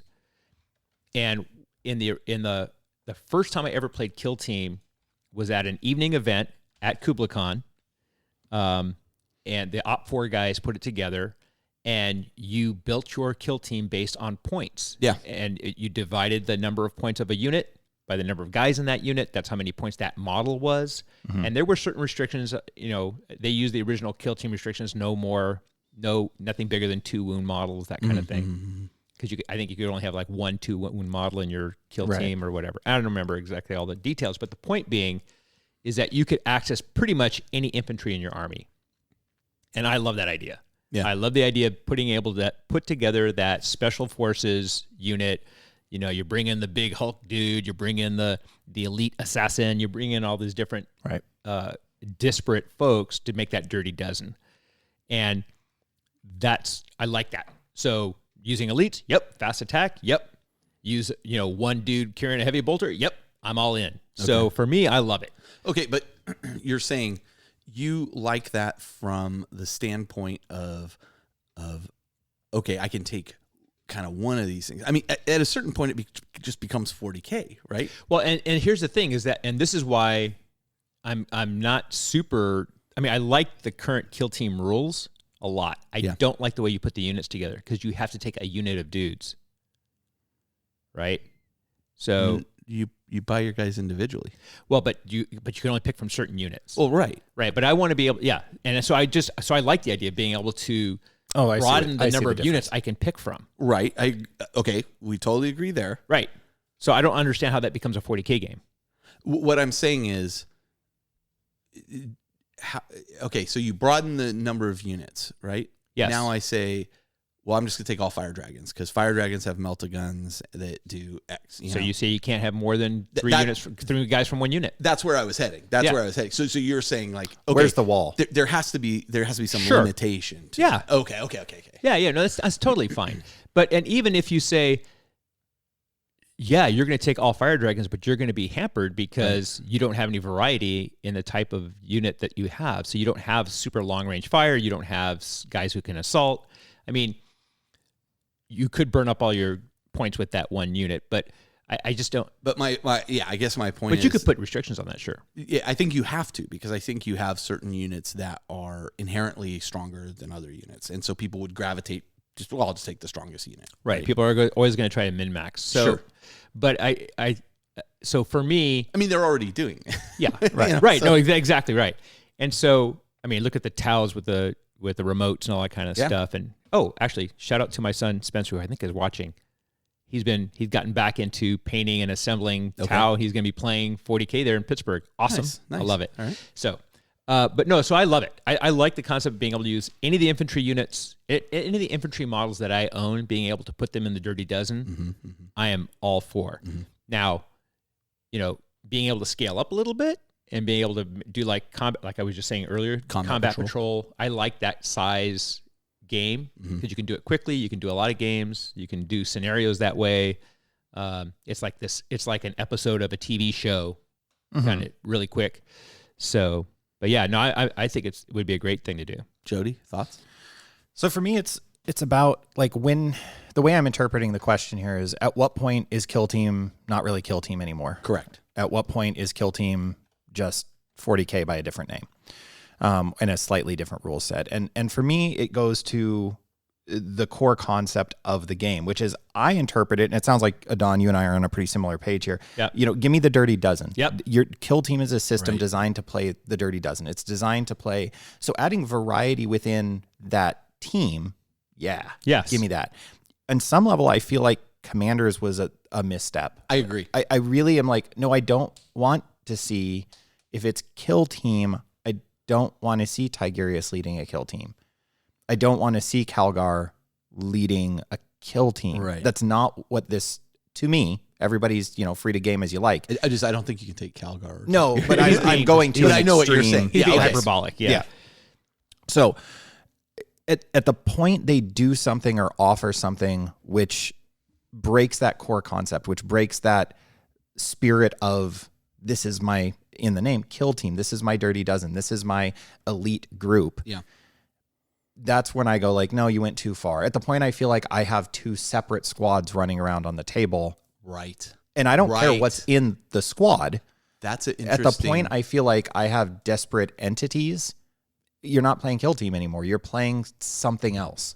Yeah. And it's that line of literally what it, and I use this phrase a lot with well, just a lot, is it does what it says on the tin. I'm very keen on that. Like if you said, this is what I'm offering you, then that's what I want to see. Right. And not to go too far into Adon's world, but that's always been my gripe with War Machine and Hordes, is it what you advertise, but what they advertise is casters and robots and monsters bashing each other up. And it's Troop I think Machine. it's a lot better now, but I know in the early editions, that was not what the game was. It was a squad-based game. It was Troop Machine because people realized that the troop units were way more points efficient than the big fighty robots and the casters. And that was a problem in game design. Right. And so for me, it's that notion of, are you doing what you said you were going to do? Are you giving me the experience you said you were going to give me? Apocalypse, whether it plays in a night or not, to go back to our last topic, it always felt grand and magnificent. And even when it took 3 days to play a game of it, it felt grand. So it did what it said on the box. Kill Team on the box says, I'm giving you a skirmish between this unique group band of brothers. Specialized units. Yeah. And they duke it out and you play. At the instant I go like, I've got this unit, and that's where Commanders broke it for me a little bit, was going, I've got this unit and this cool guy. Yeah. No, that's not what we're doing. We're not doing a unit and a cool guy. We're doing a unit. Right. Now, there is a point where I go, but I do love when it's, here's my cool unit versus your freaking patriarch. That's a different thing. Yeah. And I love that. So that aspect of Kill Team I really liked, but it's still one entity. It's one entity versus one entity with rules that allow you to make that an interesting fight. So for me, that's a super abstract answer, I feel like, but that's the line. Now, how would you see? For me, I'm okay if that commander or that sergeant or whatever, he has a bubble or he has an aura that they have to stay as a team because otherwise they don't get the benefit of him being a cool dude. Right. If he can go off on his own and be as effective as the other four guys, then yes, I agree with you. But I have no problem personally of being able to say, hey, my leader is really cool to the point where he makes everybody else more brave or he makes them better fighters or whatever. And that's going to cost me extra points, but they're still going to end up being a unit. I could see rules working that way. Yeah. You know what? We've got another listener. We got Hank on the line. Let's go to Hank and see what Hank has to say about this. Hank, are you there? Yes, I am. Hey, Big Hank. Hey, Hank. Thanks for joining us. Where are you calling in from? Long Beach. Nice. Yes, Cali. Except we don't call it Cali. If you live in Please, California, I don't live in California. Where do you live? Erie? Erie. Yeah. Okay. I grew up in Arizona. We don't call it that either. Call it hell. Yes. Yeah, I'm going to, yes. Hank, so you've heard the discussion so far. I'd like to add that I actually really like the demarcation line that you kind of drew there, Jody. I think that's a really good way of thinking about it. What are your kind of thoughts here, Hank? I'm actually with Jody a lot on it. The idea to me is that Kill Team needs to be something different than 40K. Where's that line? That line to me is when it is 40K again. So like, I like the idea of adding some vehicles because especially if you got stuff going on like Sentinels, little units of Sentinels versus Killicans. To me, Kill Team could represent that better than the normal 40K rules. Or maybe you want your hit squad ambushing Lehman Russ and its escort.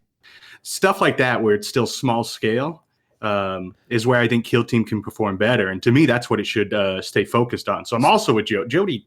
I could have not said anything and just stayed with what he said. But the idea that, characters and HQs and stuff, that kind of broke it for me too. But the elites thing, I was super excited about. I really love that concept that you kind of threw out there a little bit about, you're attacking that Lehman Russ, and Lehman Russ has a little bit of an escort with it. Yeah. And kind of like an episode out of Fury or something. Right. Yeah. Like I think that's some cool visual and thematic stuff there. Yeah. I really like the idea of like my squad versus this dreadnought or something like that. Right. Yeah. So Hank, one of my you're echoing literally one of I think it was the first or second time I played Kill Team. For whatever reason, I think I was playing against Austin's AdMech. And I was like, I want to fight against one of your, what are their roundhead robots called? Castellan. Castellans. And I was like, I want to fight against a Castellan. And it's I think exactly what you're saying there. Is that it? Yeah, that kind of stuff. Things that, because those skirmish level games where you have the individual models moving for Kill Team, when you want to do stuff like that, those smaller scale things, that works a lot better than the 40K rules where you'd still be moving whole blocks of units around, even if it was 1 or 2 units. I feel like it would require like a layer of a rule added to it to otherwise I'm like, well, my guy with his melta-gun fires at your dreadnought. No, that game was over. Right. You would have to have some kind of layer, but you could absolutely do something like that. Like I'd love, these Imperial Guard guys trying to bring down this, Carnifex or something. Yeah. It would be super thematic, super fun.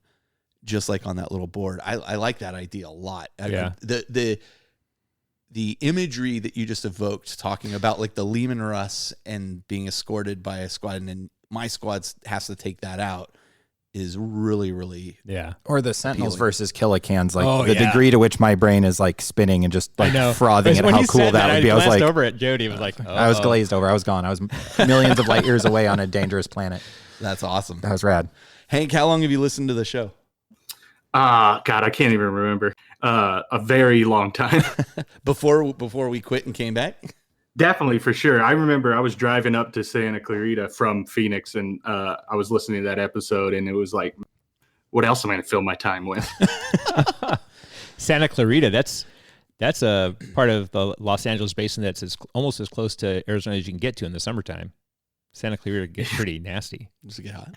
Yeah, but it was an anniversary thing. But it was I remember listening to that episode, and I had actually backed up a bunch of episodes by that point. So I was listening to like several of them, and I just remember hearing it once I got to that one because I knew it was coming, and I was like, man.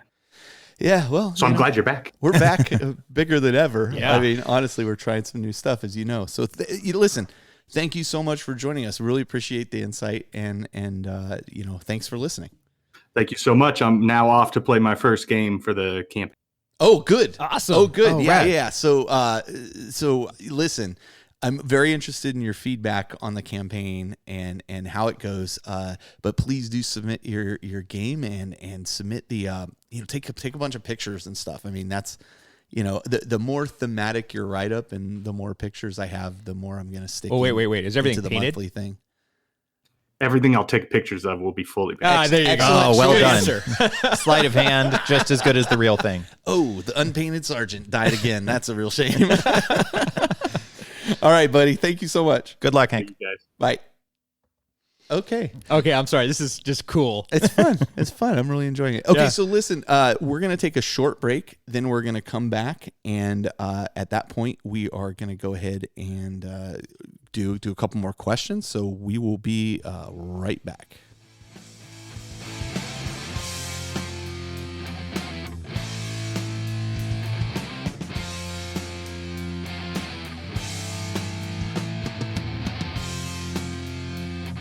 Hey guys, I'm Caleb, And this is Kat. and we are CK Studios. We want to invite you and your friends to come paint with us at one of our exciting and fun-filled airbrush and hobby weekenders. Our weekend workshops are 2 days of intense hands-on training, working directly with and learning from some of the top gaming artists in the industry. Whether you're brand new to miniature painting or an experienced veteran that wants to up your game, CK Studios has the workshop for you. Our workshops cover everything from learning the basics and building confidence in airbrushing, all the way up to creating that centerpiece model for your army or display case. For more class info and our upcoming schedule, you can find us on Facebook at CK Studios Come Paint With Us, or register directly at ckstudios.bigcartel.com. If you can't find a class near you, that's okay. Just contact us and we'll bring a workshop to you. All right, welcome back. This is the second part of our live. What are we calling this? Warrior Lodge. Thank Warrior you. Lodge. That's what they God, call I it. kept wanting to say show of force. Phew, thank God it wasn't a show of force. Yeah, my wallet can't take it right now. So we've gone through a couple questions. We had a couple guests. We're actually going to have a returning guest. I was just saying we haven't had a lot of people in the chat room. Now, mind you, we did change up the schedule At on the last this minute. At the last minute. Didn't we, Jody? Yeah, we sure did. You guys are really, thanks. No, I'm just saying, it happens. It did happen. Not only did we change up the schedule, this is also kind of the first time. I'm hoping Yep. that, people hear this and get excited about it and want to participate a little bit more. Yeah. I may end up doing some other kind of call-in type segments too. On the Patreon. Even stream. outside of the Patreon, maybe Okay. a little bit, get everybody in on the action a little bit. But Little anyway, AMA action. yeah. So anyway, let's move on to question number 3. And for those people who are members of Patreon, they heard me kind of address this on one of the exclusive Patreon shows, but I thought it bore discussing a little more further discussion. I wanted to hear what your guys' take on this was, which is in response to Robin Crudis, 2 White Dwarfs ago, he spoke about going to events and helping run events and that kind of thing. Mm-hmm. And he carried a notebook around with him the whole time. And in that notebook, Which is awesome, by the way.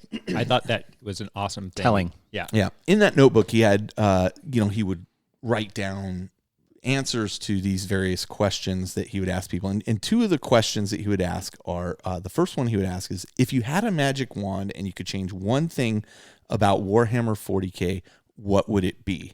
And then using that same magic wand, if there was one thing you didn't want to change, you wanted to lock in place, what would that thing be?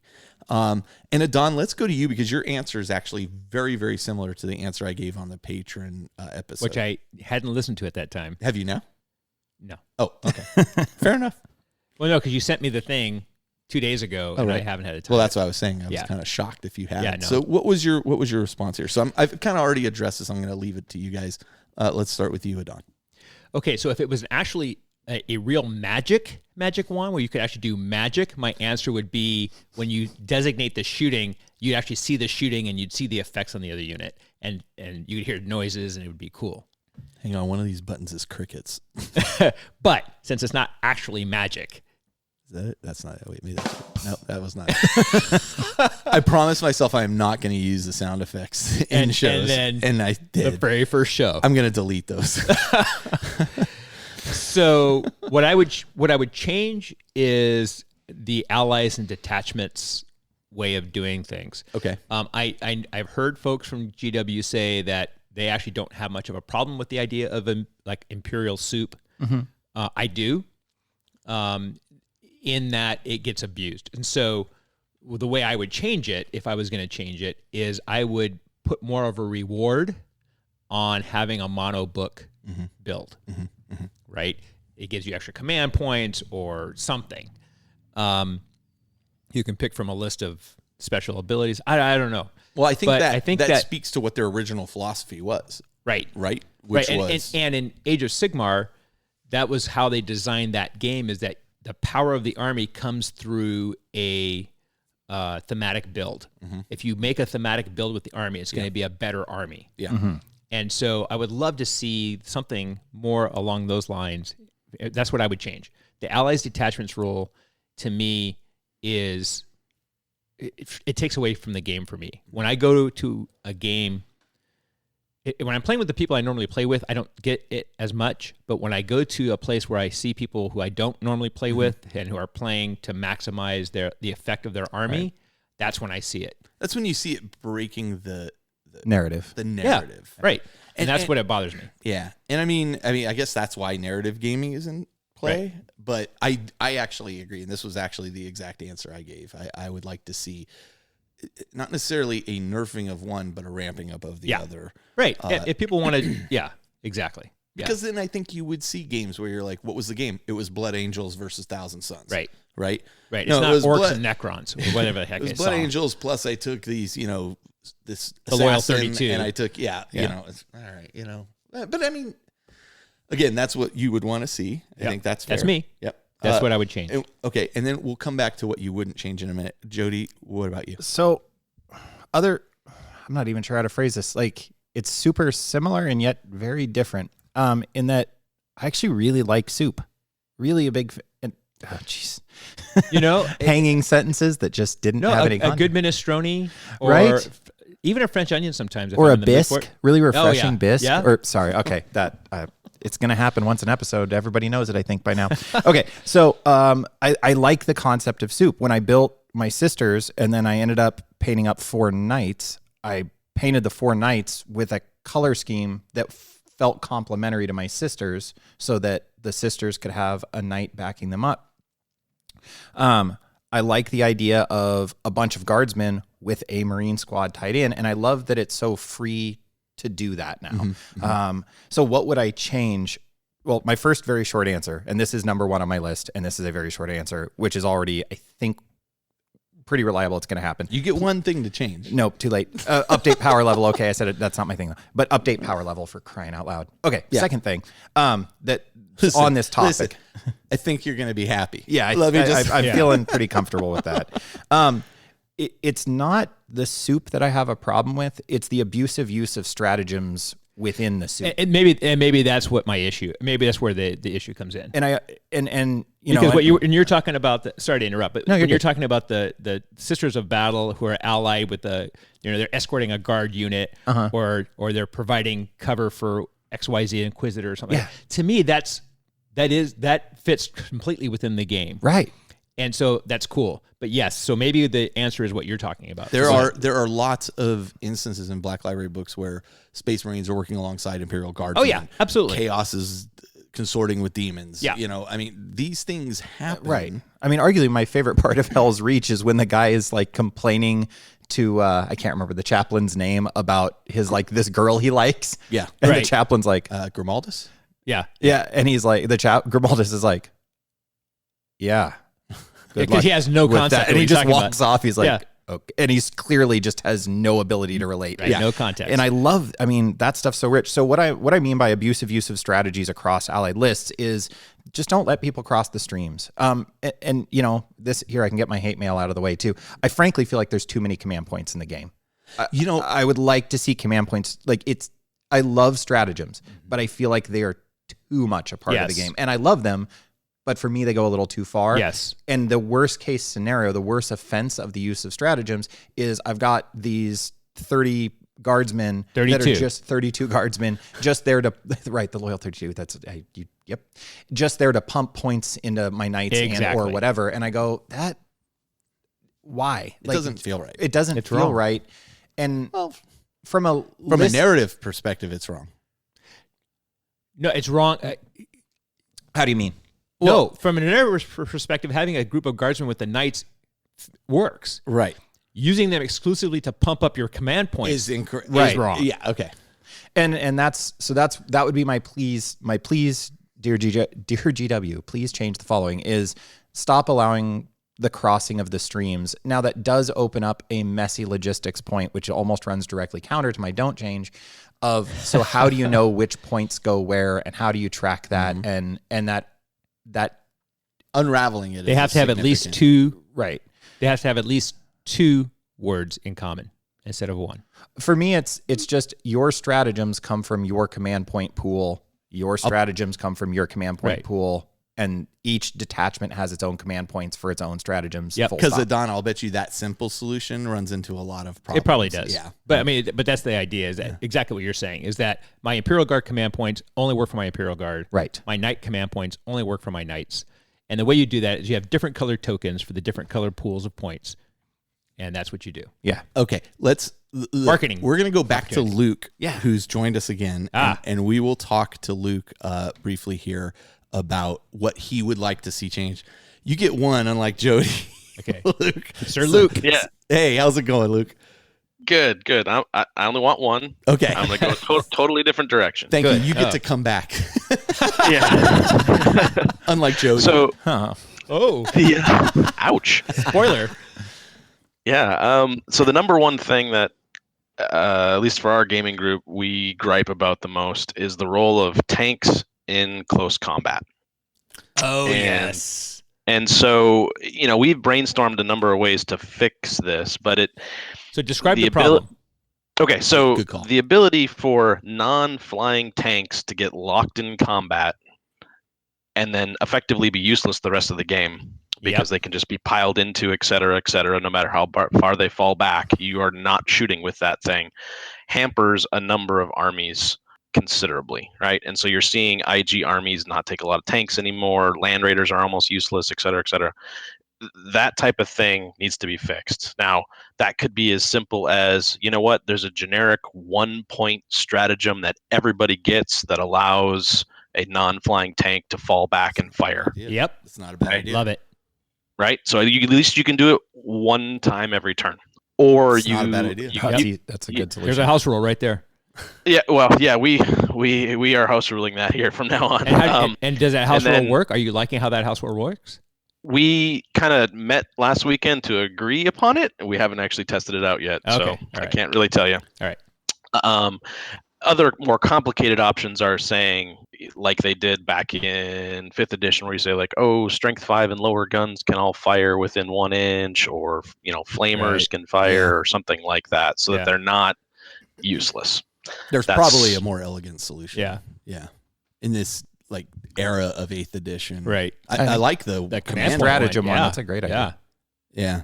Although it's still then that's actually a really good. I mean, you can only do it once per turn. Sure, but so I mean, now it becomes critical for the opponent to try to tie up multiple tanks, Right. Which ties up more of their units. Right. There you go. Yep. Yeah. But that's a really, really great suggestion because I have seen, you know what it is basically it almost takes tanks to the point where they were before, where they were getting stuck on like a piece of terrain and becoming frustrating. I think there are some things you can do to mitigate it a little bit, but there were there too. But it also thematically is kind of silly when it's like, oh, I'm surrounded by a bunch of infantry.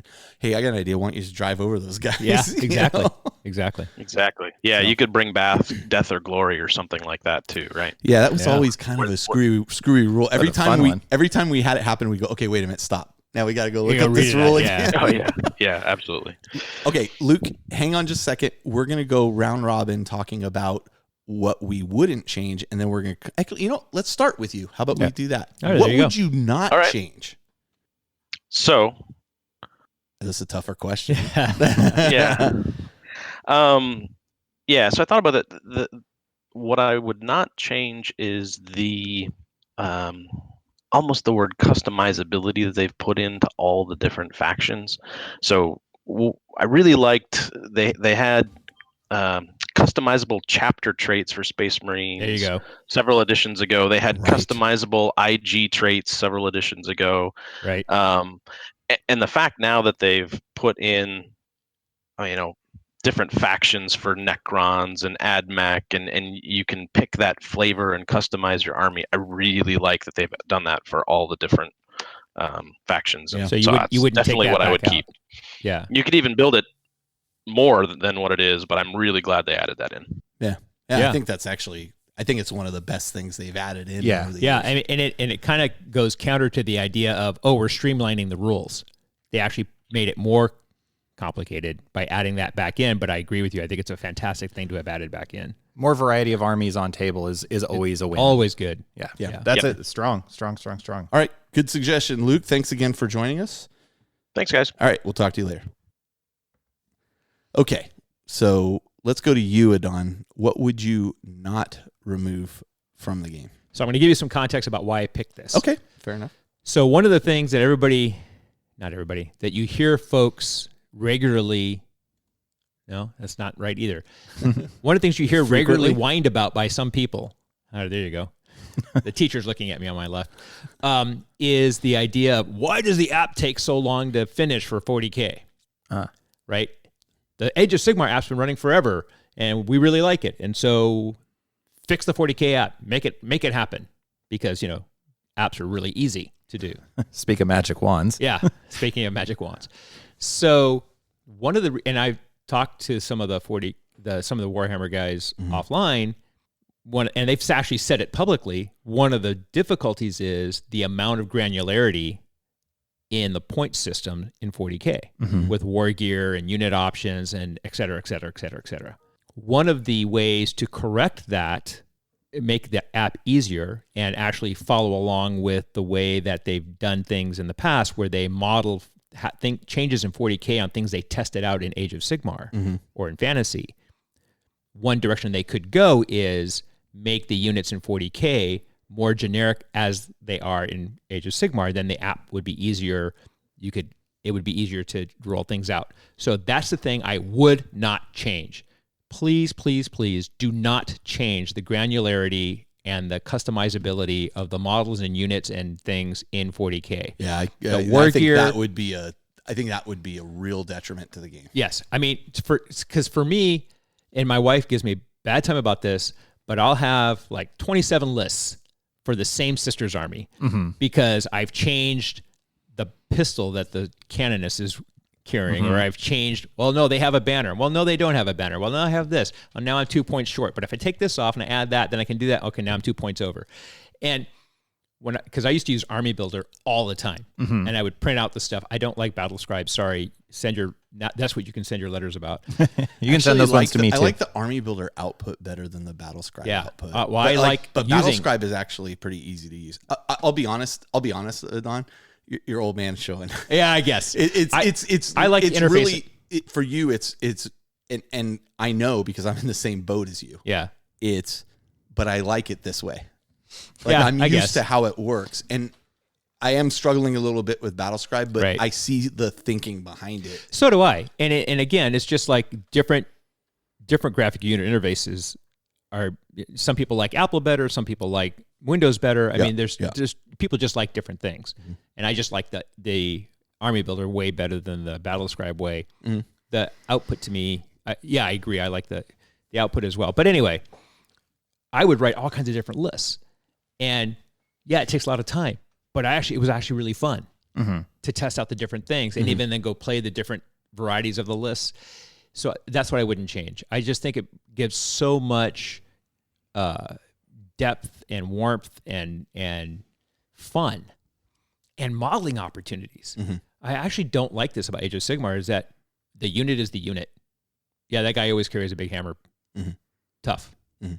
Well, I don't want him to carry a big hammer. I want to use a glaive on that guy, and I think this guy should have a sword, a shield. And no, you can't do that. Yeah, you are a bit more limited. Right. And so I really like that in 40K. So if I wasn't going to change anything, I would not change that. Okay, that's a good one. I think that's a great point too. I mean, it is a very differentiating factor between the two games. Yeah. When a lot of people say, "Oh, 40K is just Age of Sigmar," and 40, they're not. No, the games are they have similarities, but are very different. They're not even using, honestly, the same core system. Like there's some and tactically they feel very different when you play them. Sure. But like I was saying, they could make their technology easier by going that route, and so don't do it. Yeah, don't do it. I think that's kind of bass-ackward thinking. I agree. Yeah. I agree with you, Carl. Yeah. All right. Jody, what would you not change? No, I'm not done yet. Okay. Don's not off. Doesn't get off the hook that easy. Did you not power level? Yes, I did. You did power level. You don't care for it. I love power level. Oh. but I could still change all my dudes as much as I wanted. Oh. In You're a fact, I deep like guy, power Don. level. In fact, I like power level offers better. more flexibility. It's, Yes, power level is much easier because I could change, and I would have to worry about being 2 points over. Right. Because the unit is the unit is the No, unit. you'd have to worry about being 35 points over. Right. No, I got to restructure, Right. a whole army. That is one of the drawbacks to it. The other drawback being that it hasn't been updated yet. But Sure, it's yeah. coming. As It's somebody coming. who's eating, I don't know what it is, like 10 power level every time I play my demon army, my corn demons. Oh, An absurd number of power level You look I at eat. you look at Thousand Suns now, like significant, like two additional units. Right. No, same Versus- deal. Like, Yeah. Thirsters dropped 100 points a pop. Like, But the other, Yeah, but the change other, the power level. Yeah, but I mean the But- other thing that just to go off on a tangent no, about no. this power level thing for a minute. The other, because this is one of the things that this is the argument I hear is, well, but I'm down X number of points in power level versus this army. No, you're actually literally your army is as balanced as it was the day the game rolled out. right. But that's the problem. That's changed. We haven't been able to take advantage of Right. the understanding and learnings and now Right. say, okay, so it's, to Right. be fair, the argument is not I'm down this many points so much as it's I am not getting the adjustments that you are getting, and Right. the units that are more powerful or less powerful than were initially thought are not being adjusted. Right. We don't have we don't have the 2 chapter approves worth of. Yeah, I think the points argument is a little bit of a fallacy is all I'm saying. Okay. So anyway, Well, no, and so your last game, like you mentioned in your games played with Justin, you played points. Carl. Yeah. Yeah. Right. And are you playing points now as well? Or are you still playing power level mostly? It depends on who I'm playing against. Okay. I would play either. I know that Justin prefers points Right. at this point, and so I was like, this is fine, and Yeah. let me give it a try. And I got very frustrated because I was like, oh, I'm 5 points over, or I'm 3 points over. How do I, But I mean, to be fair, you run into those same problems with power level. You Yeah, really do. you do. And in fact, you actually run into them in a little bit of a larger swath. Like, Right. it's like, oh, well, I really wanted to take 3 tactical squads. Okay, wait. 3 tactical squads are not going to work if I want to take these other things. Let's get rid of an entire tactical squad. Now I'm let's- 10 points under. Right. When I only had 50 it's points, a little 10 bit different. points Yeah, it's a bigger scale. Yeah. So you still have to swing those things, but yeah. But you don't get 1504. No, you don't. I just find that incredibly interesting that your don't change is something specific to a rule set that you don't necessarily always use. So credit to you, man. I mean, I always give you a lot of credit for enjoying the hobby on a lot of levels. Like you, I think maybe of anybody in this extended group, like collecting, list building, collecting, I would agree. list building, collecting, but playing, but the whole thing. But you do. I mean, we can't say assembly. You don't enjoy assembly. no, and I'm right there with you, buddy. Yeah, I don't. It's Well, I'll tell you the lately, I tax. sure don't. But no, like I'd rather it's paint than assemble. I think that's really impressive that like the thing you're saying don't change is, and I think it is a hallmark of 40K. I think that's a great point. Yeah. All right. Moving on. So, Yeah. Jody, your don't change was My don't change is the ease of play right now. As somebody who is, so Steve's coming back. He convinced his buddy, your guy's Jamie. friend, Jamie, to come back or to start playing. I've got Matt has started Yes. playing. We now have Cliff, who was part of our Blood Yep. Bowl and Underworlds group, is now curious and My buying son the rulebook. Spencer has jumped back in. And what I attribute that to is, well, 40K wasn't able, and I loved hearing on the Voxcast, Rob and Curtis talk about that they weren't able to quite meet Jervis's 4-page Right. cut. Yeah, right. But like the fact that the rules are 12 pages long, with examples included, Yep. with diagrams, that is so impressive. So my don't change is do not alter the state of rule simplicity.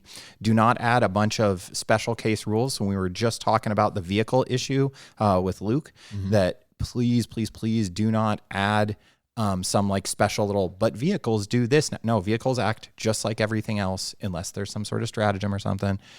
Just keep at that core 12 pages and then give me my special rules on my data slates. Even if it means Feel No Pain is called something different on the bajillion different units that have it, fine. Those units that have it can have it under their special name on their special card. Like really, I love that. it's why I think we're seeing so many more players come back to the game. It's why the game's so fun. Yep. It's why it's so flexible to house rule, to do different styles of play. So that is hard and fast. Keep it simple without the second S. Okay. I agree and I disagree. Oh, okay. So I agree about the That's rule what set. my dad says, by the way, when he doesn't know the answer to a question. Well, yes and no. Well, I agree and I disagree. Well, I want to tell you why I agree and why I disagree. So This is all opinion. I You can't be wrong or right, so go Yeah. for it. Well, no. Well, whatever. No, I'm serious.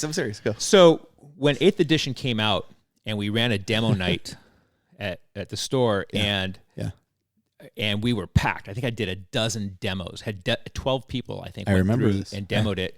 And the number of people that we've heard say, "Yeah, I stopped playing back in X edition, but now I'm back." Mm-hmm. Or people who was like, "This is too complicated. Okay, let me run a demo for you." And they're like, "Okay, I'm in." Right?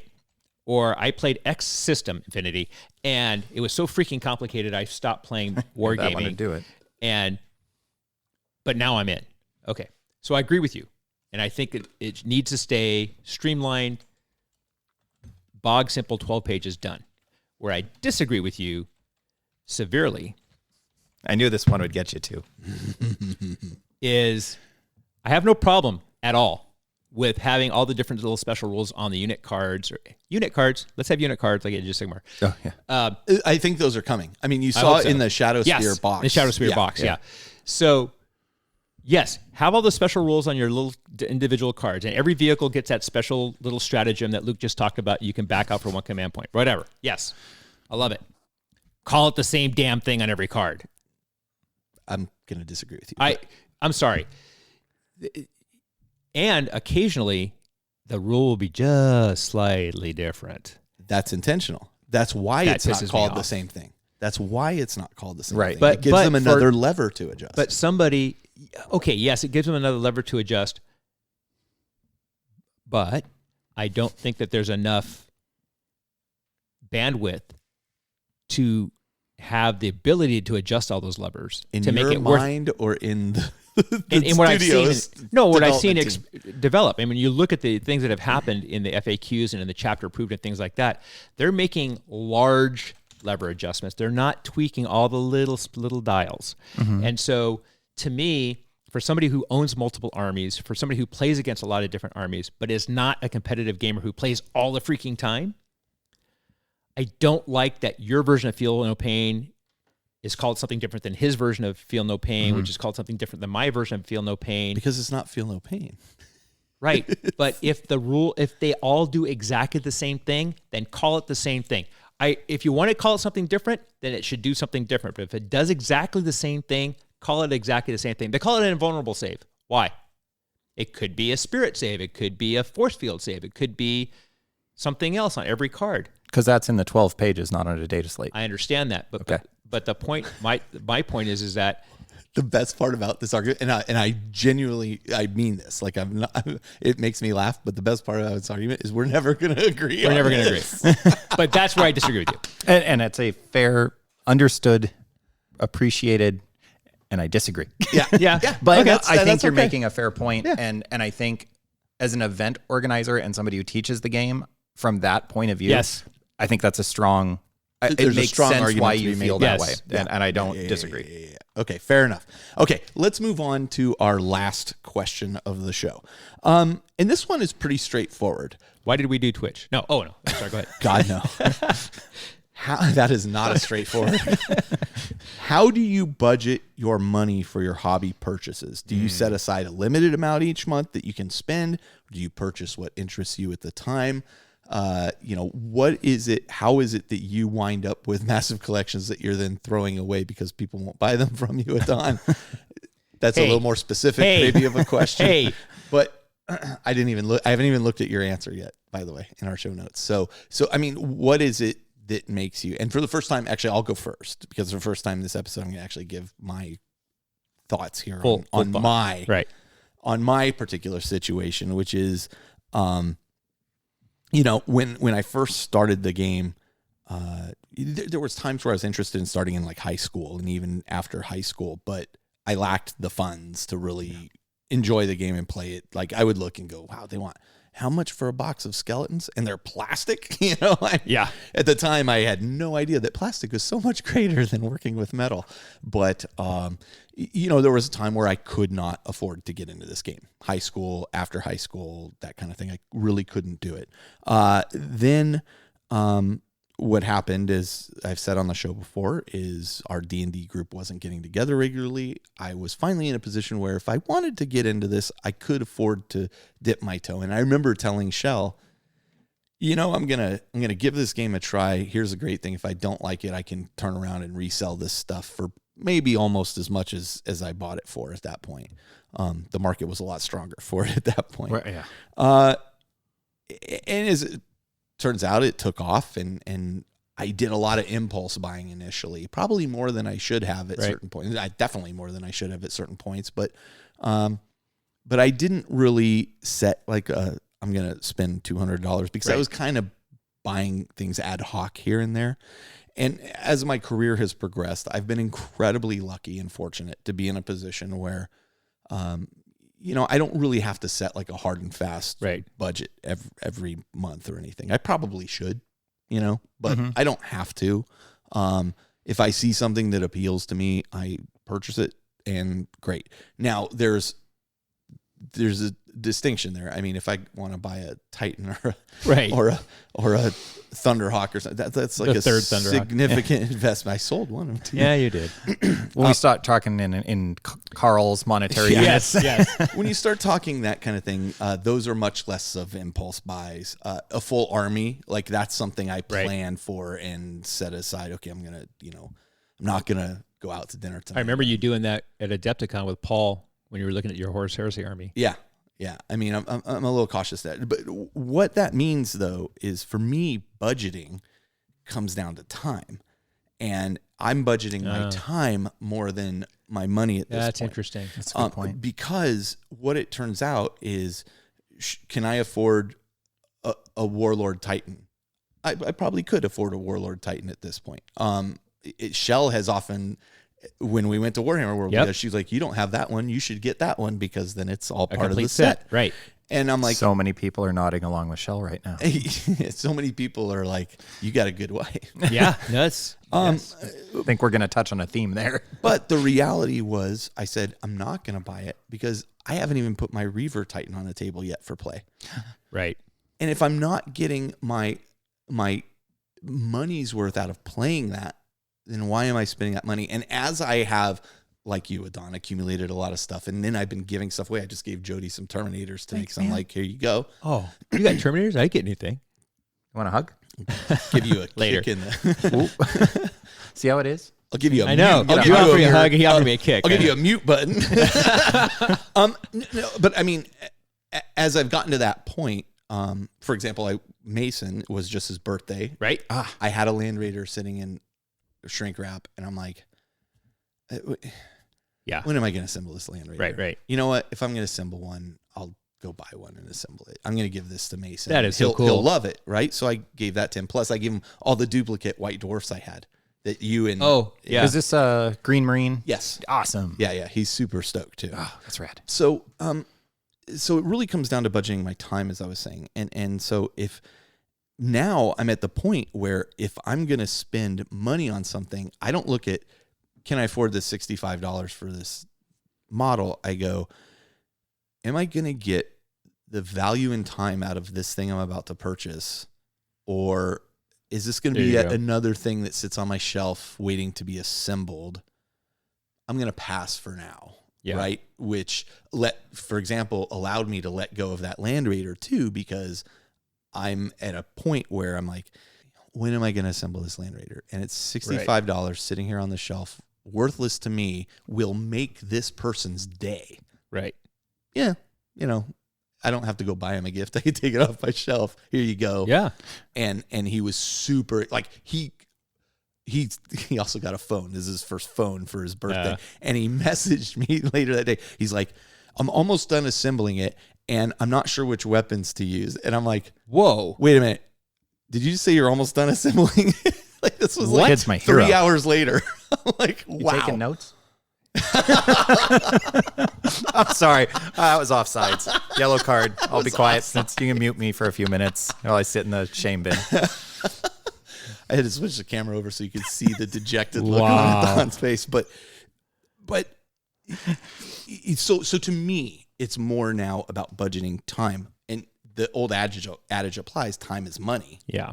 And the other thing is, you're at the point focus. now, especially, and you and I are similar in this way, and I don't think I've seen Jody's hobby room recently, but you and I are the same way, where we have many things that are still in a box on the shelf. Yeah. And on some level, that's a sunk cost that you don't really feel. Agreed. So when you hand him that box, you don't feel that cost. I had already at all. spent that money. Right. Yep. It was gone. That idea is so hard for people to come to terms with. It is that hard. bill has been paid. Yep. Right. And so, and I had to kind of come to that same place. Mm-hmm. I was not in that place. So what is your approach? So similar. When I first started, it was like, okay, I want to get this unit. It's $65. That's this number. That's this amount of overtime that I need to work so I can get that extra money on my check.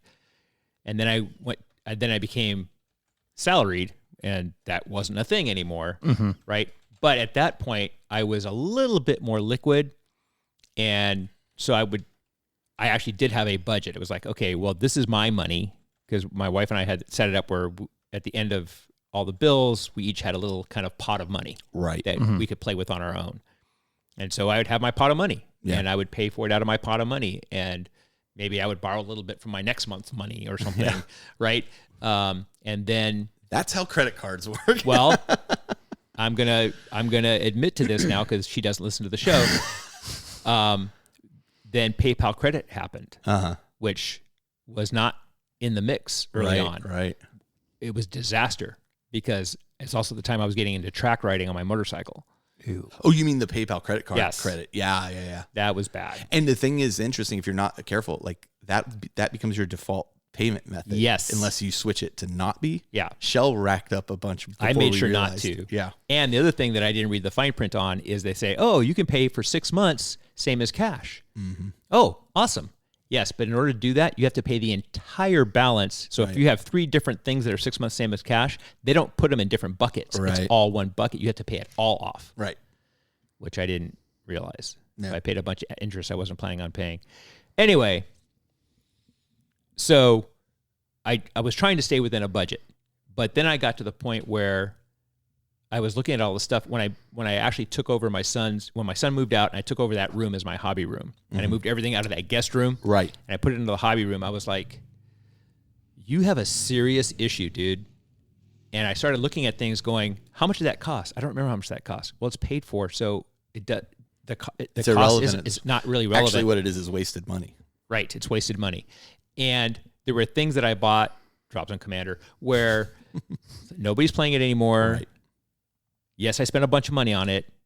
Yes, if I were to sell it for its quote unquote value, I could get some money back out of it. But the reality is nobody's playing that game So anymore. nobody's buying it. Nobody's buying it. Yeah. So it actually is worthless. Which is honestly why this is kind of a side tangent too, but it's interesting that this is why 40K is a great game to get into because it's not going anywhere anytime soon. Right. It is the big boy on the block. Yep. It has been for a long time. Even if you turn around and sell a model that you bought, you're going to get 50%. If it's new in box, guaranteed you're going to get 50% minimum on that. Right. Probably closer to 75%. And if it's out of production, then it can go more. Up. But my point is, like, it's a stable, it's a stable currency that you can invest. No, it's a valid point. It's a valid point because even with like War Machine, which is still a game that's played regularly and has a large following, it doesn't hold its value the way 40K does.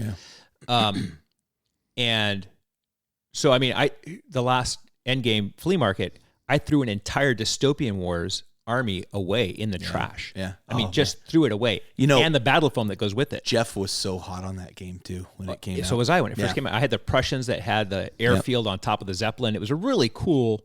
The aesthetic was cool. I thought the mechanics were cool. But nobody's playing it. If nobody's playing it and the bottom drops out of the company, you're done. Yeah. Because no one's going to play a dead game. Well, that's what I'm There's very saying with few Firestorm Armada, which Right. I still love Right. the rules. Me for. too. Yeah. But guess what? Nobody's playing it. I threw it away Yeah. Ugh. because no one would buy it. You threw Firestorm Armada away? Nope. Are you playing it? I will. We played it Time. twice. We did, but I'm open to playing it. I am Well, literally open You're going to have to playing find somebody who has models. it. Yeah. Well, yeah. So, and it was a I would have had 2 fleets if somebody didn't throw one away. and it was a huge fleet. I offered it, but anyway. So, I'm with you. Actually, I'm just giving you a hard time. but I'm I'm at the kind of that same place. I have been trying to get rid of stuff, Yeah. Yeah. and I am not buying things. The only exception has been stuff that's limited. Yeah. If it's limited, or I'm pretty sure it's going to sell out, I'll pick it up. And pop guys or whatever they're called. The Funko Pop. Funko guys. Pop. I thought it was cool, and I bought it from the Warhammer It is. Chandler It's- store, and it's fun. I just thought it was cute. I was going to put it in my game room to watch over No, my it's stuff fine. while I was not there, and so it's the same kind of thing. I mean, I look at stuff like the Warcry stuff, Yeah. and the Blackstone Fortress stuff. I'm like, oh, because see, Blackstone Fortress, I thought, oh, that's going to sell out. Maybe they won't re-release it, so I bought the box because I wasn't sure. But the expansion now it looks like it's pretty solid, and they're doing expansions. Like probably not going to buy the expansions like the Amble. Yeah. I'm probably not going to buy it until I get to the point where I'm ready Where to I'm do ready that. to execute on it. Right. Right, where I'm ready to execute on it. That's the And same so way I I'm feel. pretty much in that same space now. It actually feels a lot more freeing. Yeah, I agree with you. I agree and- with you. I actually followed you down this path a bit, not to the extreme. You, I'm not throwing anything away, but Yeah. But I did divest myself of a number of things, especially role playing books, which I had just tons of. So. And I'm really in the positive on my hobby Still. neutral 2019. Yeah. By Yeah. far. You know, Jody, before we go to you, Yeah. I want to go to a guest we have on the line. Yeah, Josh, let's do that. not the Josh. I wondered. Not we SC know. Josh. Different Josh. Yeah, not SC Josh, but let's go to Josh. Josh, are you there? Yes, I am. Hey, welcome to the show, man. Thank you. And where are you calling in from? I am in central Wisconsin. Oh, finally, somebody further on the East Coast. All right, Everybody's- Central Wisconsin. How's the weather out in Wisconsin today? It actually sun just finally came out in the last hour or so, but last I checked, it is 60 degrees. 60 degrees. Third winter is over. You have no idea. No, we don't. No, No, we really don't. No. That's why we pay a lot for rent. Yeah. Josh, what are it's your? actually much nicer. I lived in Upper Michigan for most of my life. And Oh. it's much nicer. Isn't that part of Canada? You look at some maps, and yes, Josh, how are you budgeting for 40K stuff or gaming stuff in general? I guess. so it has gotten better since I've gotten married. in Geez, the we past sound couple like a self-help group. Yeah. A little bit. Yeah. So right now it is more of a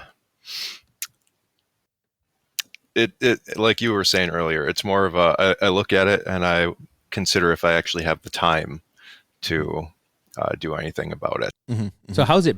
Well, you said better since you got married. What does that mean? So What's better about it? okay, well, I'm spending less money. Ah, okay.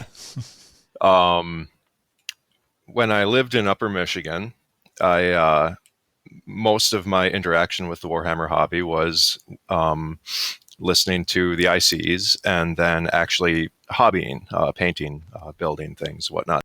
Using models as insulation. Yes. They're stuffed in his Like the walls. closest for me to get a game in was a 2-hour drive, about 120 miles or so. Wow. Now at the time, like I said, I wasn't actually playing all that much. So anytime something new would come out, and this was 5th, 6th, 7th edition era, it would be like, oh, that looks awesome. I'm going to buy that. So I ended up with Space Marines, a variety of Chaos Demons, and a fairly substantial Orc army, especially when the Orcs release happened with the Gork and Morkanauts. Yeah, Like, yeah. I dove in Went in with both feet. Embarrassingly, yes. It's the only way to do orcs. Embarrassingly. No, so like I said, I was just buying all this stuff, even though I never really got a chance to, I guess, use any of it in a game setting. But you got a lot of satisfaction and enjoyment out of assembling and painting it. Yes, painting not so much because I would start and then stop, but I assembled almost all of it. So Okay. Which I'll send you some stuff. So it all Careful. It ended up turning out pretty good because I was able to. I kind of got to the realization I was like, I have too much crap. I'm never going to do anything with this, and I had multiple friends who were interested in Warhammer, so I ended up selling 3 armies to 3 different people for dirt cheap. I mean, much cheaper than you would be able to purchase it, because I think like one of you had mentioned that, I already paid for it. I'm not gonna. Right. And this way, it also gave me more people to play with. There you go. So, these friends have also blamed me for getting them in onto this as well. Because now they're purchasing more and more. But yeah, I have multiple hobbies. I ski, snowboard, I golf. Golf. And none of those. One. Yeah, none of those hobbies actually really cost me as much. Even still, because when it comes to golf, I don't. I'll buy a club. I'll use it for 10 years. Yeah. But greens fees, geez.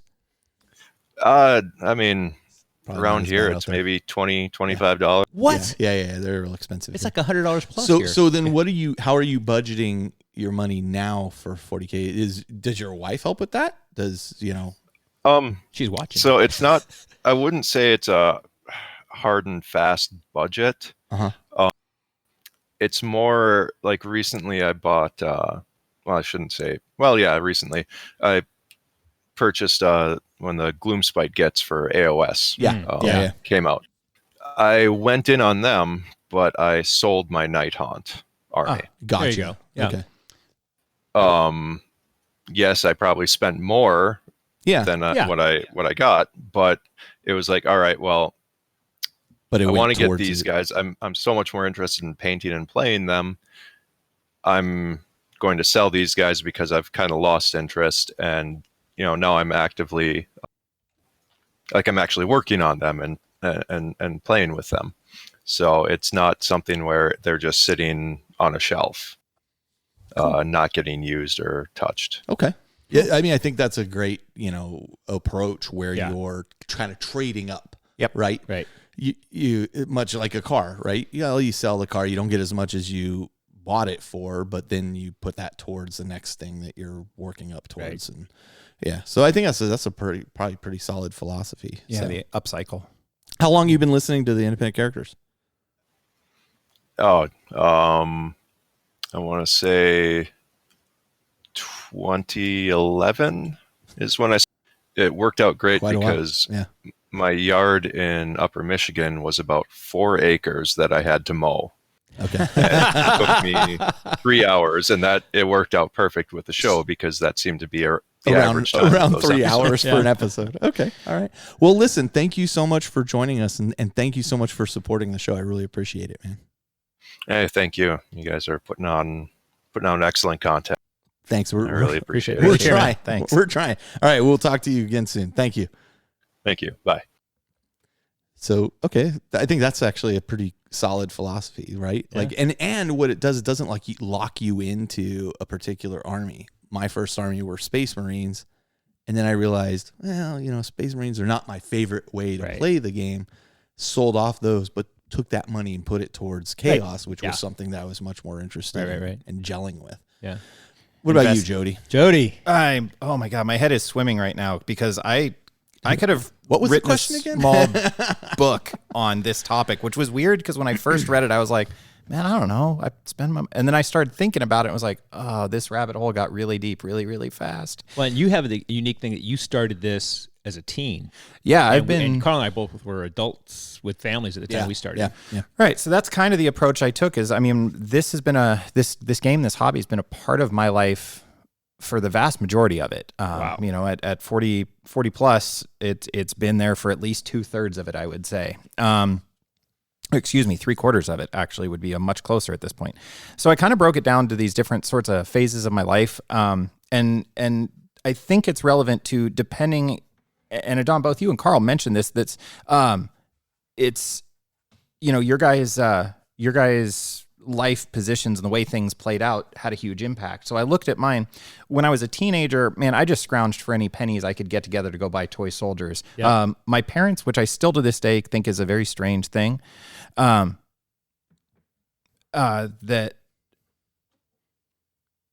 they didn't care for the hobby. So like I really had to be careful about when I was spending money on it and how much time I was spending on it and those sort of things.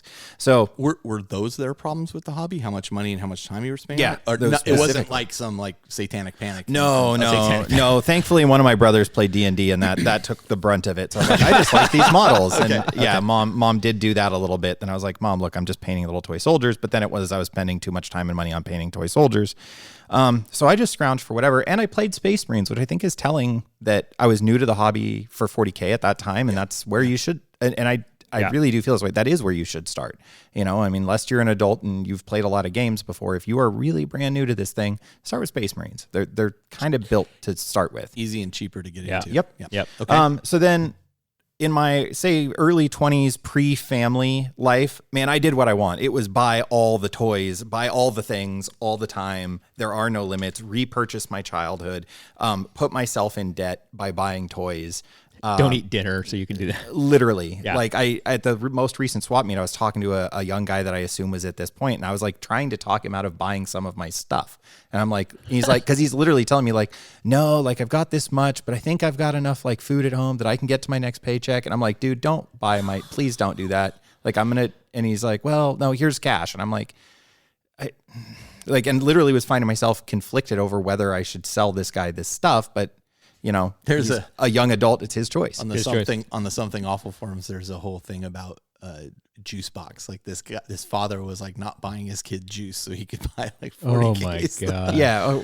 So I was alone at this time. So you'll hear that making joke those come up frequently from Campbell and Dan. Juice boxes. So it was buy all the toys and make very irrational choices. And then I was, for a brief while, was a single parent and was a young family, and wife was, going through school. We were both finishing out our schooling, and so we figured out how to. And this is something you guys just talked on and that Josh touched on, was that notion of kind of learning to recycle my hobby money. Yeah. That my budget became very tight with a young child in the house and just starting up, and careers not even starting yet, still in school. Yep. And I learned probably more than anything during that phase. I learned that I painted well enough that I could people would pay me to paint. Mm-hmm. But then, as both of you touched on, I was trading time. Yep. And so any time I spent painting somebody else's stuff, well, it might have been lucrative enough to pay for my next project. It also meant I wasn't working on my project. And I started becoming very, very careful about what do I want and why do I want it?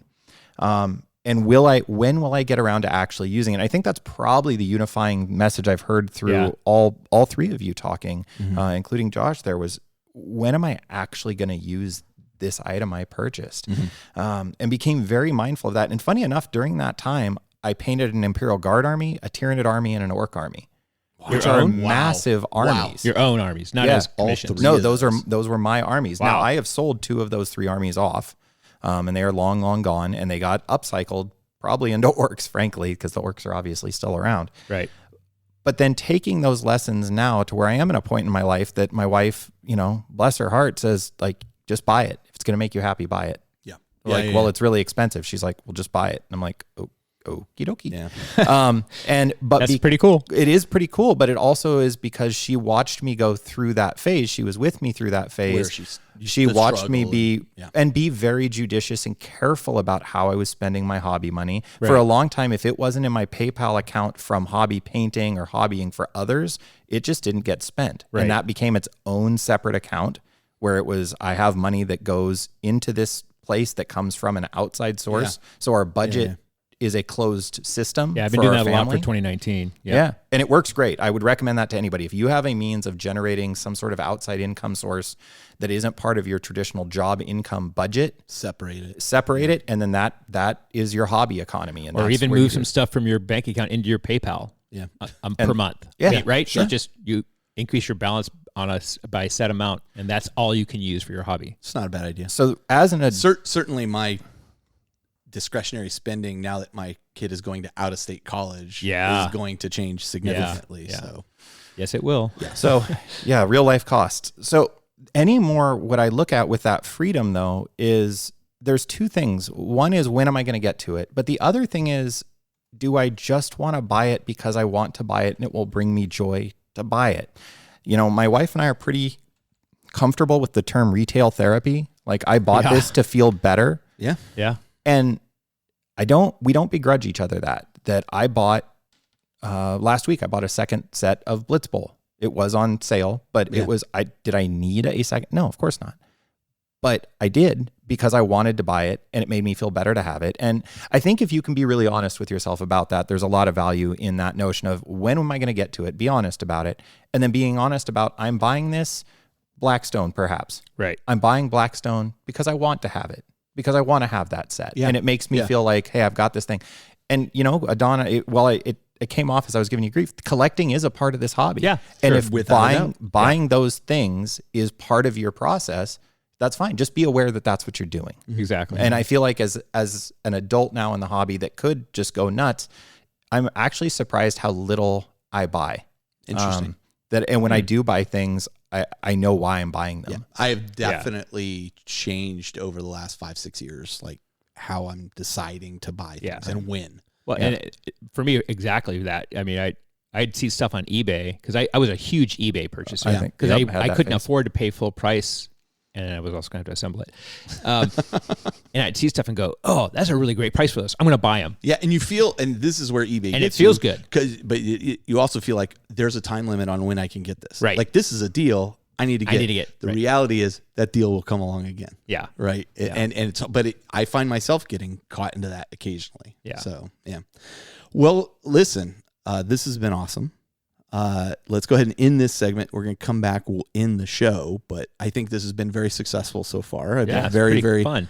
very happy with the way we've been able to pull people in. Hopefully people see that this is pretty cool and they can get involved, with these discussions. So, let's do this. Let's take a short break and we'll be right back. Wargamma.com, where you can get resin terrain, craters, lakes, lava pools, and objectives. Figure bases for all types of models. Character models including Battle Wolf war mounts and spawn seeds. Linked barricades. Choose from one of 6 designs to suit the origins of your army. From Star Pharaoh, Spawn Hive, Mechanoid, Dark Ancients, Dredelian Noble, and Chromag Scrapyard. Linked barricade sets include 12 large shields, which are 2 inches wide and 4 connecting walls. Cover nearly a 30-inch line. Sets also include a matching multi-gun turret. Wargamma.com. Alternative battle miniatures. So thank you for joining us for episode 188 of the Independent Characters. This first live show we've ever done. Yeah. It's been pretty fun. cool. Yeah. I've enjoyed it. Yeah, me too. It has a few challenges.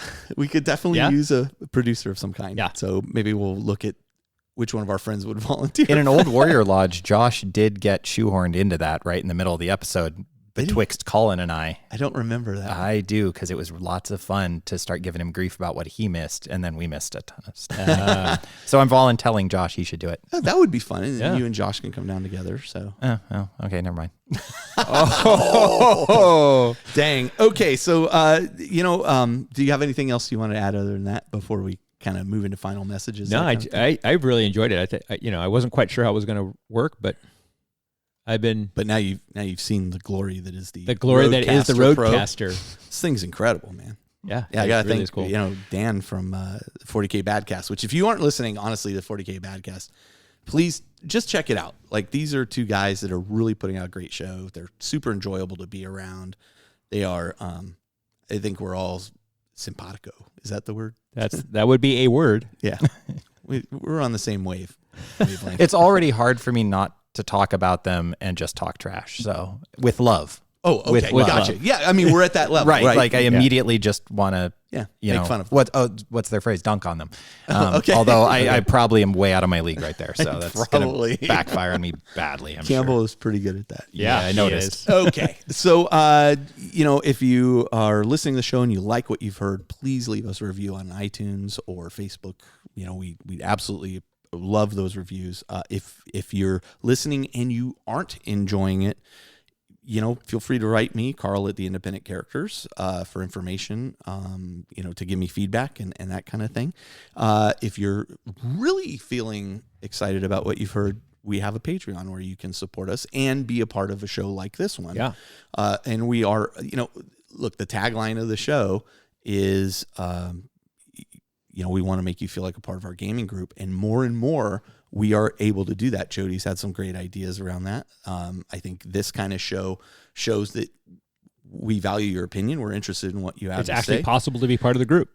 And the campaign that I am running for the upper level of Patreon members, we have like almost 100 people in that campaign. Yeah. We are playing games in that campaign. They all work in a sandbox, as you said, Adon, that allows us all to affect these games to affect each other and have fun. So more and more, you are a part of our gaming group, and we really do appreciate your support. So check that out. Matt, if you're listening, get those vehicles painted. Hurry up, buddy. And speaking of which, that campaign just launched today, so the first results are going to start coming in. And today is June 1st. Yeah, 2019. Good call. Thank you very much. Make sure of that. And there's another way to get involved as well. Sure. How's that? There's a Facebook community. There is. Yeah. What? Yeah. You may have heard we have a Facebook group. Super supportive. Yep. Really a lot of fun. Answer the questions. Please, if you are trying to join the Facebook group, you really have to answer those questions that we ask you.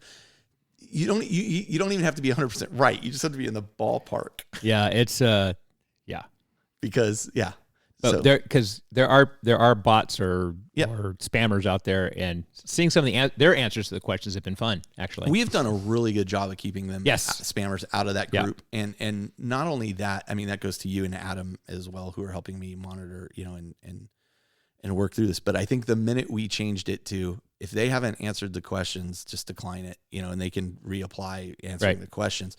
That's made our life a ton easier. Yes. And I mean, there's people where I see like, this is a legitimate person who's into 40K trying to join. I got to decline you. Like it's a solid no. Yeah. It's a line I won't cross. If you don't have your integrity, what do you have? That's right. Anything else you want to add, Jody, before we kind of sign off for the day? All right. All right. Well, until next time, this is Carl. This is Adon. This is Jody. And we're coming to you from the Astronomicon, where you are now more than ever a part of our gaming group. More and more opinions can now be heard in the warp. And thank God teacher summer is just 1 week away. All right. Thank you so much for joining us. We will catch you in episode 189.